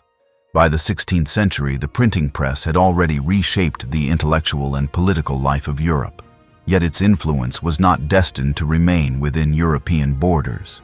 Over the next 3 centuries, the technology traveled along the same trade, missionary, and colonial routes that carried goods, people, and ideas across the globe. As printing moved into Asia, Africa, and the Americas, it encountered new languages, scripts, and political conditions. In many cases, it was adapted to serve religious, administrative, or commercial goals, creating a complex and varied global print culture. One of the earliest and most significant agents of this expansion was the missionary movement. Catholic religious orders, particularly the Jesuits, Franciscans, and Dominicans, recognized early on that printing could be a powerful tool for evangelization. Missionaries brought presses with them to far-flung outposts, printing religious texts, catechisms, and educational materials in local languages. In Goa, a major Portuguese base in India, a press was established in the 1550s that produced the first printed works in an Indian language, most notably a catechism in Konkani. In East Asia, Jesuit missionaries played a central role in introducing and adapting printing. In Japan, printing with movable type was known before the arrival of Europeans, thanks to earlier imports from Korea. But the Jesuits established a press in Nagasaki in the 1590s that produced Christian texts in Japanese using both Roman and Japanese scripts. This early period was short-lived. The Tokugawa shogunate soon imposed restrictions on Christianity, and the mission presses were shut down. China presented both opportunities and challenges for European printers. The Chinese had a sophisticated printing culture long before the arrival of Europeans, relying mainly on woodblock printing for both texts and illustrations. Jesuits such as Matteo Ricci engaged with this tradition, occasionally commissioning works in Chinese style while also producing bilingual texts that combined Chinese and Roman letters. Although European movable type was introduced, it was not widely adopted in China during this period, in part because the existing woodblock infrastructure was deeply entrenched and well-suited to the Chinese writing system. In the Ottoman Empire, printing in Arabic, Persian, and Ottoman Turkish developed more slowly. While presses printing in non-Arabic scripts, such as Armenian, Greek, and Hebrew, had existed in Ottoman lands since the late 15th century, Islamic authorities were cautious about printing in the Arabic script, particularly for religious texts. It was not until the early 18th century that Ibrahim Mutafarrika, an Ottoman diplomat and intellectual of Hungarian origin, successfully established a state-approved press for printing in Ottoman Turkish. Mutafarrika's press produced works on history, geography, and science, signaling a gradual acceptance of print in the empire's administrative and educational life. In Africa, the spread of printing was closely tied to European colonial and missionary activity. The earliest African presses were established at the Portuguese fort of São Jorge da Mina, El Mina, on the Gold Coast, and later in the territories of Angola and Mozambique. These presses mainly served religious purposes, producing catechisms and devotional works for missionary use. In North Africa, printing was introduced in cities like Cairo and Tunis, often through the activities of Christian and Jewish communities, which maintained presses for their own liturgical and scholarly needs. The Americas saw the arrival of the press soon after European colonization began. In Mexico City, the first press in the Americas was established in the 1530s under Spanish rule. The earliest known printed work from this press was a catechism in Spanish and Nahuatl, reflecting the missionary priority of religious instruction in indigenous languages. By the 16th century, printing had also reached Lima in the Viceroyalty of Peru, serving both administrative and religious purposes. In the English colonies of North America, the first press was set up in Cambridge, Massachusetts in the 1630s. One of its most famous products was the Bay Psalm book, printed in 1640, which holds the distinction of being the first book printed in British North America. The colonial press often balanced official publications, such as laws and government proclamations, with religious works and later, educational materials. By the 18th century, colonial printers were producing newspapers, almanacs, and pamphlets that reflected the growing political and commercial life of the settlements. The adaptation of printing to new linguistic and cultural contexts was not always straightforward. In regions with alphabetic scripts, such as in much of Europe, the Middle East's non-Arabic communities, and the Americas, movable type could be relatively easily applied. But in places with logographic or syllabic systems, such as China and Japan, the vast number of characters required posed a significant technical challenge for movable type. In many cases, local printers continued to rely on established woodblock techniques, sometimes alongside imported presses. Multilingual printing was a common feature of the global expansion. Mission presses often produced works in both European and local languages, sometimes within the same volume. Bilingual dictionaries, grammars, and phrase books were essential tools for missionaries, traders, and colonial administrators. These publications not only facilitated communication, but also preserved linguistic knowledge, although often in forms shaped by the perspectives and goals of the colonizers. The global spread of print was deeply entangled with imperial power structures. In many colonial contexts, presses were instruments of authority, producing official decrees, laws, and religious materials that reinforced the rule of the colonial power. At the same time, printing could also enable resistance. In some regions, local intellectuals and activists used presses to publish critiques of colonial policies, revive indigenous languages, or promote reformist ideas. In the 18th century, for example, printed pamphlets and newspapers became important tools for spreading revolutionary sentiment in the Americas. Cultural exchange through print was not one-directional. While European presses brought new technologies and typographic forms to other parts of the world, they also absorbed influences from local traditions. Decorative motifs, page layouts, and even certain type designs reflected cross-cultural borrowing. In some cases, imported presses were used to print works that were entirely local in authorship and content, blending global technology with regional creativity. By the close of the 18th century, printing had established itself in every inhabited continent, though its penetration and influence varied greatly from region to region. In some places, it remained an elite technology serving religious or governmental purposes. In others, it had begun to foster broader public engagement with literature, news, and political debate. The press had become a truly global phenomenon, but one whose forms and functions were shaped by local circumstances as much as by the European model from which it had spread.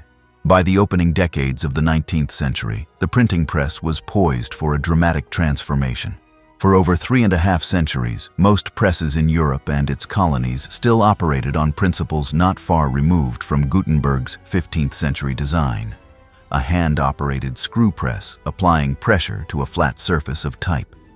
Skilled compositors still set each letter by hand, and while these presses had become more reliable and efficient, their speed and output remained limited. The Industrial Revolution, with its new sources of power and advances in engineering, brought a wave of innovation that would move printing from a skilled craft into a modern industry capable of producing texts on an unprecedented scale.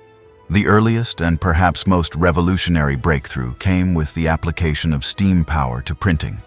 In the year 1814, a German inventor named Friedrich Koenig, working in London, demonstrated a steam-driven press that could print more than 1,000 impressions per hour, a dramatic increase over the 250 sheets per hour that a skilled printer might achieve with a hand press. Koenig's design used a cylinder to press the paper against the flat form of type, replacing the slower, manual platen mechanism. The first commercial adopter of Koenig's press was The Times of London, which printed its issue of November 28, 1814, using the new machine. The editors, fearing opposition from their workforce, kept the installation secret until the press was ready to operate, unveiling it only when it could produce a complete edition overnight. The success of Koenig's design marked the beginning of mechanized printing in the newspaper industry, where speed was critical to profitability and influence. Cylinder presses soon spread to other major cities and were adapted for book production as well as newspapers. Their faster output meant that larger print runs could be completed in less time, lowering unit costs and making printed material more affordable to a wider audience. Publishers could now take greater risks on new titles, confident that the cost per copy would fall with larger editions. Another key development of this era was stereotyping, a process that allowed printers to create a solid plate of an entire page of type. Once a page was set and proofed, it could be pressed into a mold made of papier-mâché or plaster. Molten metal was then poured into the mold to create a durable plate that could be stored for future reprints. This saved printers from having to keep type locked up for months or years and freed valuable type for other projects. Stereotyping was especially useful for works with predictable, long-term demand, such as schoolbooks, Bibles, and reference works. The 19th century also saw major advances in paper-making, which were essential to supporting the greater capacity of mechanized presses. For centuries, paper had been made from linen and cotton rags, a labor-intensive process with limited supply. The growing demand for newspapers, books, and pamphlets prompted inventors to seek faster, cheaper methods. In 1804, the Fourdrinier brothers in England perfected a continuous paper-making machine that could produce large rolls of paper rather than individual sheets. Powered by water or steam, this machine dramatically increased output and reduced costs. Later in the century, the development of wood pulp paper further lowered prices. While early wood pulp paper was less durable and prone to yellowing, it was inexpensive and could be produced in vast quantities.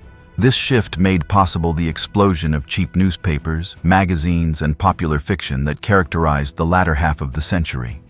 The combination of steam-powered presses, stereotyping, and machine-made paper created the conditions for a new kind of mass-market publishing.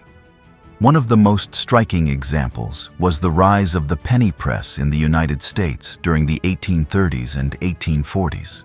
Papers such as The Sun in New York sold for a single penny, relying on advertising revenue to make up for the low cover price.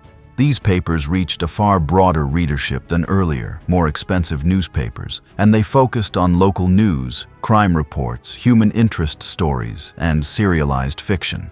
Content designed to appeal to working-class and middle-class readers. In Britain, a similar shift occurred once restrictive taxes on newspapers were reduced or abolished.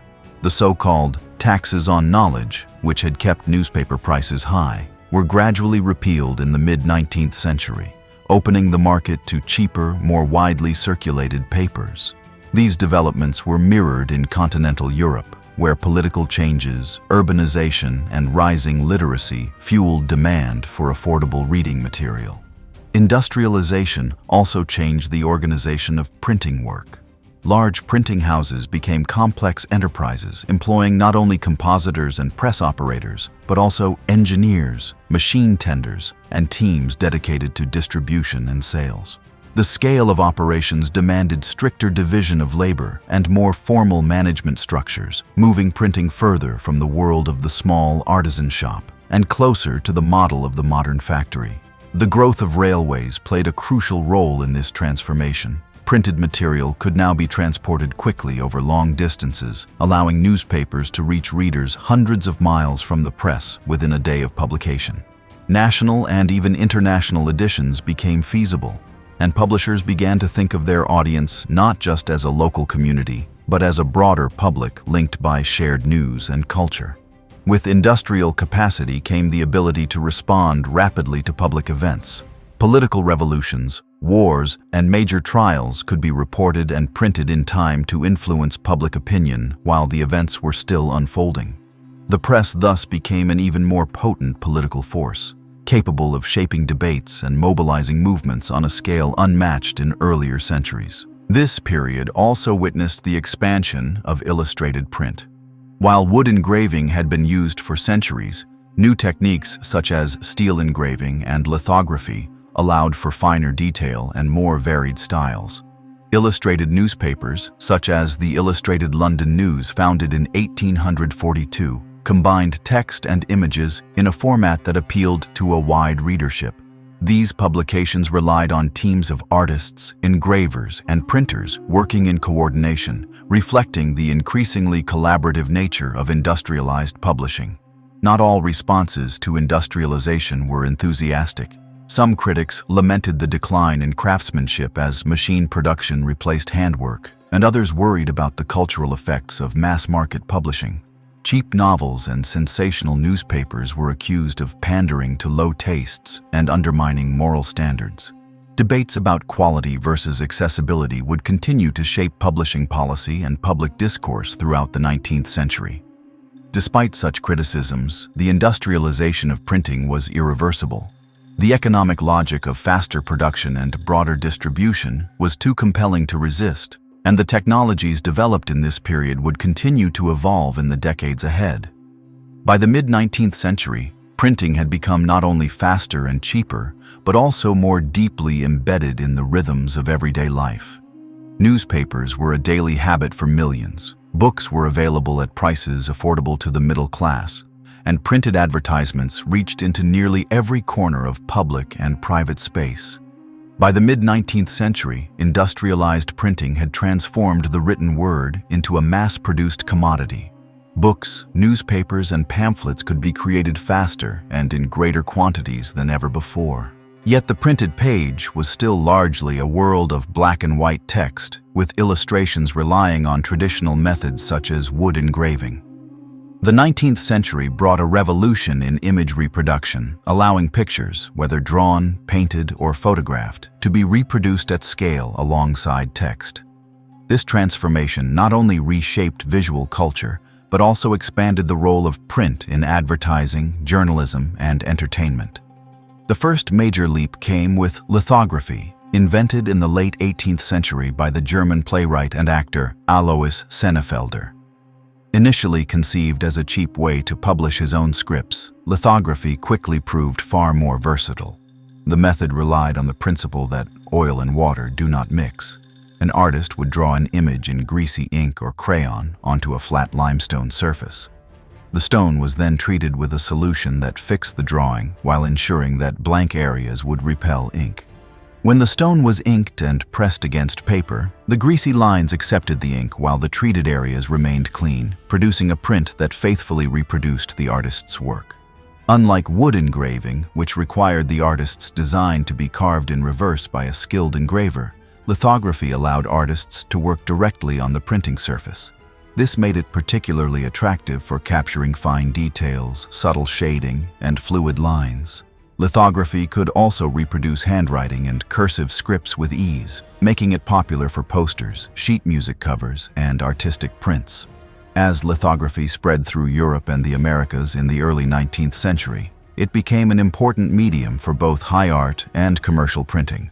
Artists like Honoré Daumier in France used it to produce satirical political cartoons that could be printed in newspapers and sold as separate prints. Publishers of popular music relied on lithographed covers to attract buyers, while theaters commissioned vividly illustrated posters to advertise performances. The next great innovation was chromolithography, or color lithography, which emerged in the mid-19th century. This process involved preparing separate stones for each color in an image, carefully aligning them so that the different inks would print in precise register. Though labor-intensive, chromolithography allowed for the mass production of richly colored images at a fraction of the cost of hand coloring. Chromolithographs became a defining feature of 19th century visual culture. They appeared on everything from advertising posters and product labels to decorative prints for the home. Companies used them to create attractive packaging for goods such as tea, soap, and tobacco, turning the printed image into a key element of branding. Publishers issued lavishly illustrated books and magazines, often aimed at the growing middle-class market for art and decoration. In some cases, chromolithographs were sold as standalone works of art, framed and displayed in parlors. The democratization of color imagery through chromolithography had profound cultural effects. For the first time, a wide public could own vivid reproductions of paintings, scenic views, or educational charts. This was not without controversy. Critics debated whether such reproductions cheapened high art, but it undeniably expanded the visual vocabulary of everyday life. Advertising, in particular, embraced the power of color to capture attention and shape consumer desire. While lithography and chromolithography dominated artistic and commercial image reproduction, another challenge loomed: how to reproduce photographs in print. Early attempts to print photographs alongside text relied on engraving, with artists translating the tonal values of a photograph into lines and dots carved into a plate. These reproductions could be beautiful, but they were costly and dependent on the engraver's interpretation. The breakthrough came with the development of the halftone process in the latter part of the 19th century. Halftone printing used a screen of fine dots to break a photographic image into a pattern that could be printed with ordinary ink. Darker areas were represented by larger, closely spaced dots, lighter areas by smaller, more widely spaced ones. When viewed at a normal distance, the dots blended visually into a continuous range of tones, closely resembling the original photograph. The first commercially viable halftones appeared in newspapers and magazines in the 1880s and 1890s. This innovation allowed photographs to be reproduced directly alongside text in the same printing run, without the need for separate engraving. The implications for journalism were enormous. Suddenly, newspapers could show readers images of news events, famous figures, or distant places, creating a far more immediate and compelling connection to the story. Illustrated newspapers such as the Illustrated London News and Harper's Weekly had long used wood engravings to depict current events, but halftone photography made it possible to capture reality with a new level of accuracy and speed. War reporting, in particular, was transformed. Readers could see photographic images from battlefields within days or weeks, lending weight and urgency to printed accounts. Advertising was equally revolutionized by halftone printing. Photographs of products, models, or scenic destinations could now be reproduced in catalogs, brochures, and posters. The growing field of commercial photography thrived on this capability, producing images designed specifically for reproduction in print. The rise of mass-produced imagery also influenced public education. Illustrated textbooks could present students with realistic depictions of historical events, scientific specimens, or geographical features. Museums and scientific institutions published photographic catalogs of their collections, making them accessible to scholars and the public far beyond the walls of the institution. While these advances brought new opportunities, they also raised questions about authenticity and manipulation. Just as engravers could embellish or alter an image, photographs could be staged, retouched, or selectively framed to influence perception. The growing public trust in photographic realism made such manipulations more potent. This tension between truth and artifice in printed images would become an enduring theme in the history of mass media. The combination of lithography, chromolithography, and halftone printing expanded the economic scope of the printing industry. Specialized firms emerged to handle different parts of the process: lithographic workshops for posters and art prints, chromolithography houses for packaging and decorative work, and halftone specialists for photographic reproduction. These industries often worked in parallel with traditional letterpress printing, integrating text and image into unified products. By the close of the 19th century, the printed image was as ubiquitous as printed text. Streets were filled with colorful posters, shop shelves with branded packaging, and newspapers with photographic illustrations. Print had fully embraced its visual potential, transforming from a medium of words with occasional pictures to a medium where images could be as central as text in conveying meaning. By the late 19th century, the industrial printing press was capable of producing vast numbers of pages at remarkable speed, and advances in image reproduction had added a new visual dimension to newspapers, books, and advertising. Yet one part of the process still lagged behind: the setting of type. For over 4 centuries, this work had been done almost exactly as in Gutenberg's time. Each letter selected by hand from a type case and placed into a composing stick, then assembled into a form for printing. Even with skilled compositors working quickly, this process was labor-intensive and slow, creating a bottleneck in the production of daily newspapers and other fast-paced publications.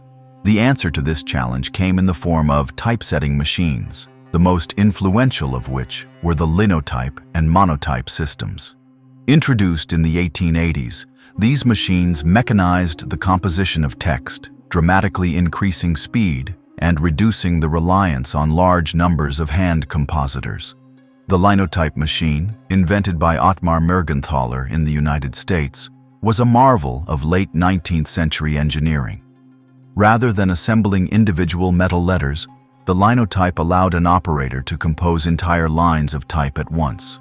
The operator sat at a keyboard that looked similar to, but was arranged differently from, a typewriter. Each key corresponded to a matrix, a small brass mold for a letter or symbol, stored in a magazine inside the machine. Pressing a key released the corresponding matrix, which traveled down to an assembly area. When a line was complete, it was automatically justified, adjusted so that it fit perfectly within the column width, and then molten type metal, an alloy of lead, tin, and antimony, was poured into the assembled matrices to cast a solid slug representing the whole line of text. Once cooled, the slug was ready to be placed directly into the printing form. The matrices were then lifted back into the magazine for reuse. This process eliminated the need to set and then redistribute individual letters, saving an enormous amount of time. The linotype was particularly well suited to newspapers, which needed to produce large amounts of text quickly and then reset the type for the next day's edition. A skilled operator could set type several times faster than a hand compositor, and multiple linotype machines running simultaneously could feed an entire press room's worth of pages. The monotype system, Developed by Tolbert Lanston in the United States in the 1880s and perfected over the next 2 decades, took a different approach. It used 2 separate machines, a keyboard for entering text, which produced a punched paper tape, and a caster that read the tape and cast individual characters from molten metal. Because it produced separate letters rather than slugs, the monotype was better suited to complex typography, such as mathematical notation or texts with frequent corrections. It became a favorite in book publishing and job printing, where flexibility and precision were more important than raw speed. The introduction of these machines transformed the workflow of printing establishments. In newspaper offices, the composing room became a hive of mechanical activity, with rows of linotype machines clattering away as operators worked from handwritten or typed copy provided by reporters. Copy editors marked up manuscripts with instructions for formatting, headlines, and breaks, which operators translated into keyboard commands. This mechanization also changed the labor structure of the printing trade. Linotype and monotype operators required specialized training and were often members of strong craft unions, such as the International Typographical Union in the United States. These unions negotiated wages, hours, and working conditions, and they played an influential role in the politics of the press industry. While typesetting machines reduced the number of traditional hand compositors needed, they created a new class of skilled machine operators whose expertise was indispensable to modern printing. In large metropolitan newspapers, the speed of typesetting became part of a tightly choreographed daily cycle. Reporters brought in stories from the field, often close to deadline. Editors reviewed and revised them, sometimes making last-minute changes as new information arrived. The copy was rushed to the composing room where operators set the text in slugs or individual characters. Page compositors then assembled these into complete pages, integrating headlines, images, and advertisements according to a predetermined layout. The advent of typesetting machines made possible new approaches to page design. Faster composition meant that headlines could be rewritten or reset close to press time, allowing for more dramatic and timely presentation of news. Larger type sizes, multiple column widths, and more complex arrangements of text and images became practical for daily production. Newspapers could respond rapidly to breaking news, updating later editions with new stories or revised details. Beyond the newspaper world, the impact of linotype and monotype was equally significant. Book publishers could set long texts more efficiently, reducing costs and shortening production schedules. Periodicals, government printers, and commercial job shops all benefited from the ability to turn around work quickly and at lower expense. The typesetting revolution also had cultural consequences. The sheer speed of composition and printing meant that information could circulate faster than ever before. In the case of newspapers, the daily, or in some cases multiple daily, edition became the norm in major cities. Readers came to expect up-to-date information, and the press began to shape not only how quickly news was delivered, but also how it was framed for public consumption. By the early 20th century, wire services such as the Associated Press and Reuters were sending news by telegraph to newspaper offices around the world. Combined with fast typesetting, this meant that events in distant countries could appear in print within hours of taking place. The printed page was becoming an almost real-time record of world events, reinforcing the newspaper's role as both a chronicler and a shaper of public opinion. Despite the efficiency of these machines, they were not without limitations. The mechanical complexity of linotype and monotype equipment meant that they required constant maintenance and skilled engineers to keep them in working order. Breakdowns could delay production, and the casting of metal type produced heat and fumes that made the composing room a challenging work environment. Nonetheless, their advantages far outweighed their drawbacks, and they remained central to printing for decades. By the 1920s and 1930s, most major newspapers and many large commercial printers in the industrialized world had adopted either linotype, monotype, or both systems. Smaller printers continued to use hand composition for short-run or highly specialized work. But the direction of the industry was clear. Mechanical typesetting was the future. The revolution in typesetting was complemented by innovations in newsroom workflow. Editors and layout artists worked more closely with typesetters to plan pages, integrating visual elements and considering how the arrangement of stories and images could capture readers' attention. In the competitive newspaper markets of cities like New York, London, and Chicago, the front page became a carefully curated space designed to stand out at the newsstand. This period also marked the professionalization of journalism. The faster turnaround made possible by mechanical typesetting encouraged the development of standardized news-writing formats, such as the inverted pyramid structure, which presented the most important information first. This approach made it easier for editors to cut stories to fit available space without losing essential facts. By the middle of the 20th century, the combined effect of mechanical typesetting, industrial presses, and modern distribution networks had created a print industry capable of responding rapidly to the needs of a mass audience. The printed word, whether in newspapers, books, or periodicals, was now produced in an environment that blended industrial efficiency with editorial and artistic decision-making on a daily basis. By the middle of the 20th century, the print industry had already undergone a profound mechanization of typesetting and press operations. Yet the decades following the Second World War saw an equally transformative set of changes, ones that not only reshaped how books, newspapers, and magazines were produced, but also dramatically expanded their global reach. Chief among these changes were the rise of offset lithography, the explosive growth of paperback publishing, and the spread of affordable printing into regions that had previously lacked large-scale print infrastructure. Together, these developments forged a new era in which printed media became truly global and accessible to unprecedented numbers of people. Offset lithography, which emerged as a dominant printing method in the mid-20th century, was in many ways the culmination of earlier lithographic principles adapted to industrial production.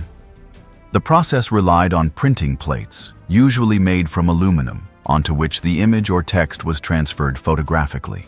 The plates were treated so that ink adhered only to the image areas, while water repelled ink from the non-image areas. Crucially, the inked image was first transferred, or offset, from the plate to a rubber blanket, and then from the blanket to the paper.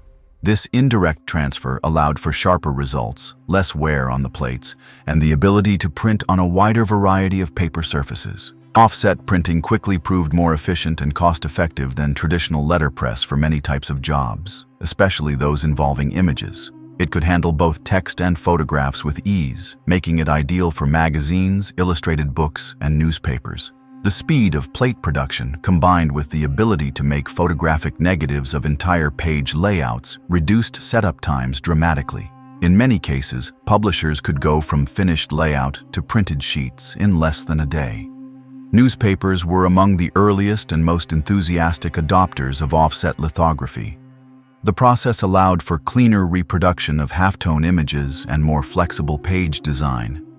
As competition for readers intensified, especially in urban markets, the visual appeal of a newspaper became as important as its written content. Offset printing also supported full-color reproduction more readily than letterpress, paving the way for Sunday magazine supplements, color advertising, and eventually daily color photographs.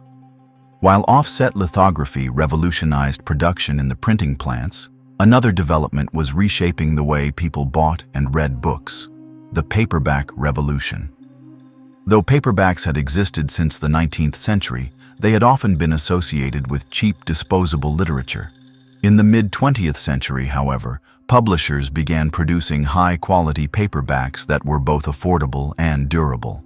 In Britain, Penguin Books, founded by Alan Lane in 1935, popularized the idea of well-designed, low-cost paperbacks offering serious literature and non-fiction. In the United States, pocketbooks, launched in 1939, took a similar approach, making paperbacks available through newsstands, drugstores, and supermarkets rather than just traditional bookshops. The portability, low price, and attractive covers of these books expanded the reading public enormously. The paperback boom had far-reaching cultural effects. It put classics, contemporary novels and works of history, science, and philosophy into the hands of millions who might never have purchased a hardbound book. College students could afford required reading lists. Commuters could slip a novel into a coat pocket. Travelers could bring several books without adding much weight to their luggage. The paperback format also encouraged the rise of new genres in popular fiction, from crime thrillers to romance series, which found eager readerships in markets across the globe. The spread of paperbacks dovetailed with a post-war expansion of literacy and education. In many countries, new school systems, universities, and libraries were being built, often with state support. Governments and international organizations recognized that printed materials were essential to development, and they invested in printing facilities, textbook programs, and public library networks. This was especially significant in newly independent nations across Africa, Asia, and the Caribbean, where print infrastructure had previously been limited or oriented toward colonial administration. In the Global South, local publishing industries began to emerge, often with assistance from international agencies or partnerships with established European and North American firms. These collaborations produced textbooks in local languages, literary works by national authors, and translations of global classics. Offset printing's adaptability to different scripts and its ability to integrate images made it well-suited for educational publishing in multilingual contexts. The global print culture of the mid-20th century was also shaped by the rise of international news magazines and illustrated periodicals. Titles such as Life, Time, and Paris, Match relied heavily on offset printing to deliver visually rich content on a weekly basis, combining photojournalism with in-depth reporting. Their wide circulation meant that readers in different parts of the world could see the same images and read similar stories within days of each other, creating a shared visual vocabulary for world events. In advertising, the combination of offset printing and increasingly sophisticated graphic design transformed the look of magazines, newspapers, and posters. Color printing became more common and more affordable, allowing advertisers to use vivid imagery to promote products and lifestyles. The printed advertisement, now capable of reproducing near photographic quality, became a central tool of consumer culture. By the 1970s, offset printing had become the standard for most commercial print jobs, from small business cards to large format posters. It was complemented by improvements in binding, trimming, and finishing equipment, which made it possible to produce books and magazines quickly and in large quantities without sacrificing quality. In this environment, paperback publishing continued to grow, with entire series dedicated to particular subjects, genres, or authors.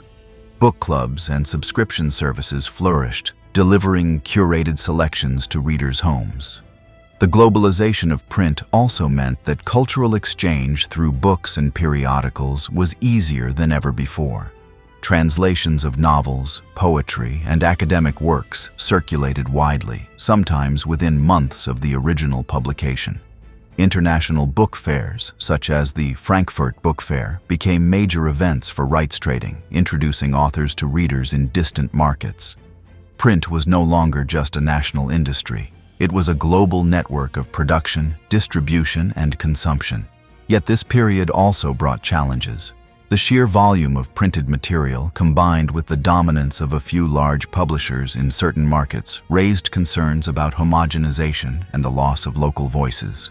In some countries, state control over publishing meant that the global flow of ideas was selectively filtered. Even in freer markets, the economics of mass publishing favored safe, profitable titles over riskier experimental works.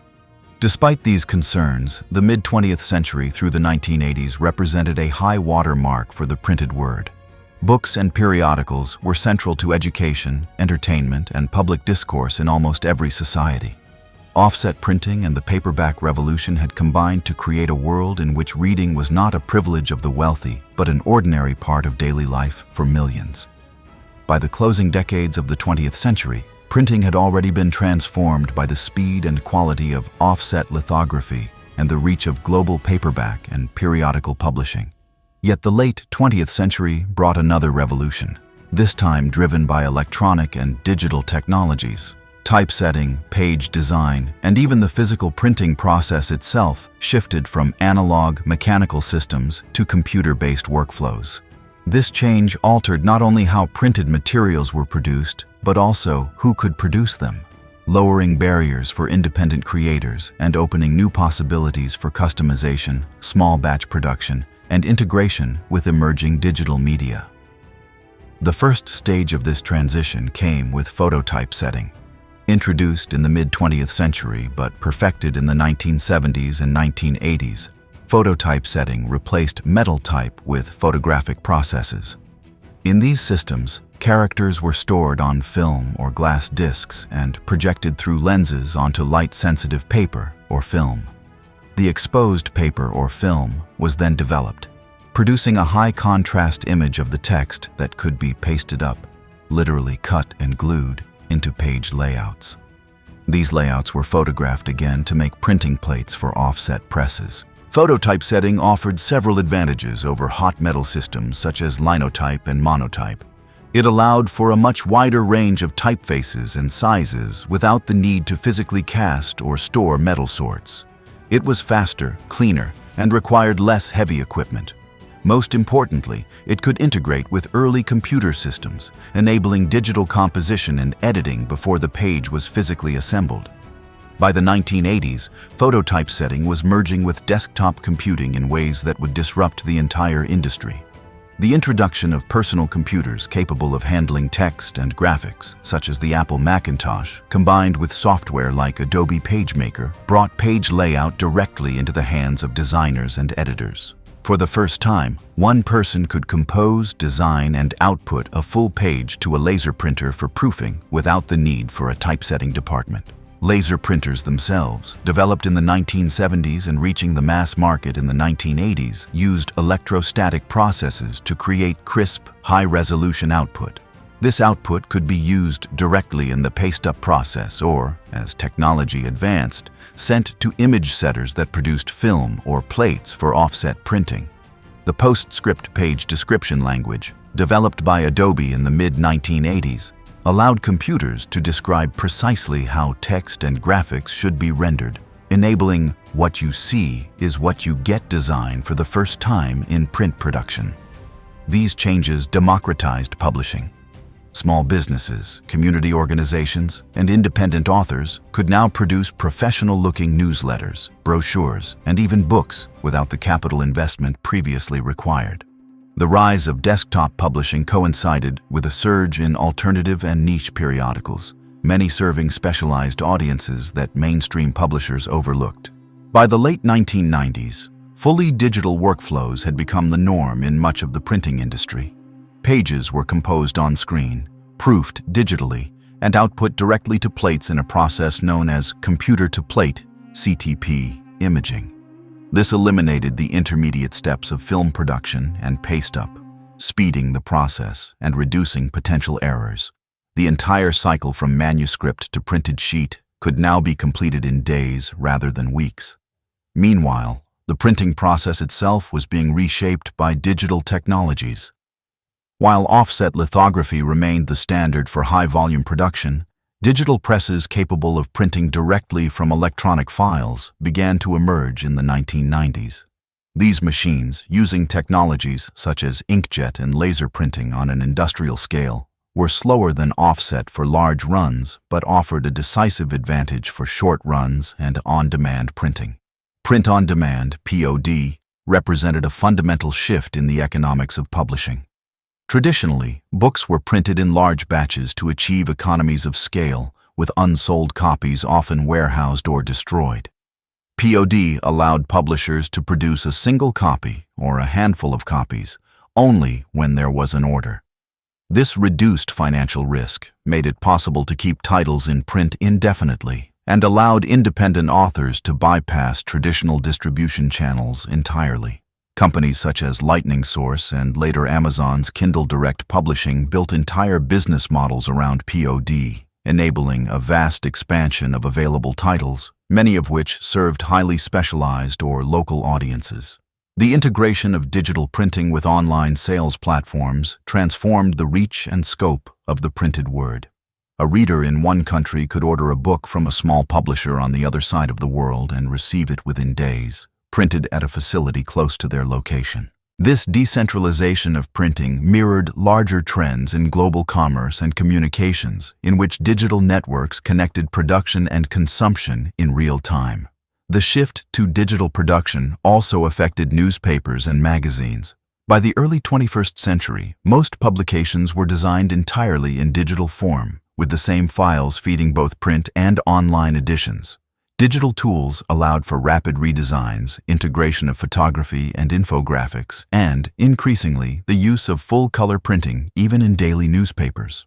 However, the rise of the Internet also created fierce competition for advertising and readership, leading many publications to reduce print frequency or move entirely online. For the printing industry, digital technology opened new creative possibilities.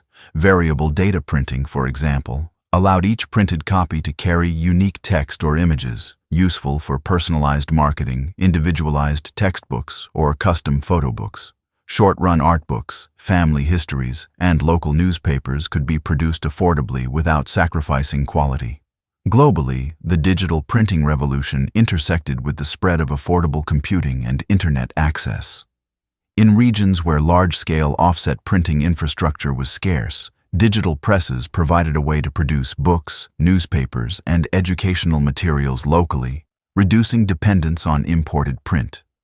NGOs, schools, and small publishers in Africa, Asia, and Latin America used digital printing to meet specific community needs, often in local languages and scripts that large commercial printers might overlook.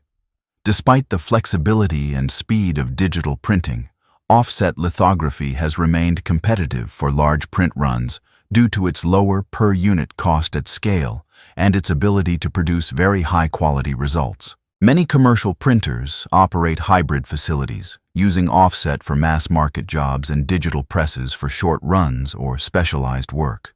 This balance reflects the ongoing coexistence of traditional and new technologies in the printing world.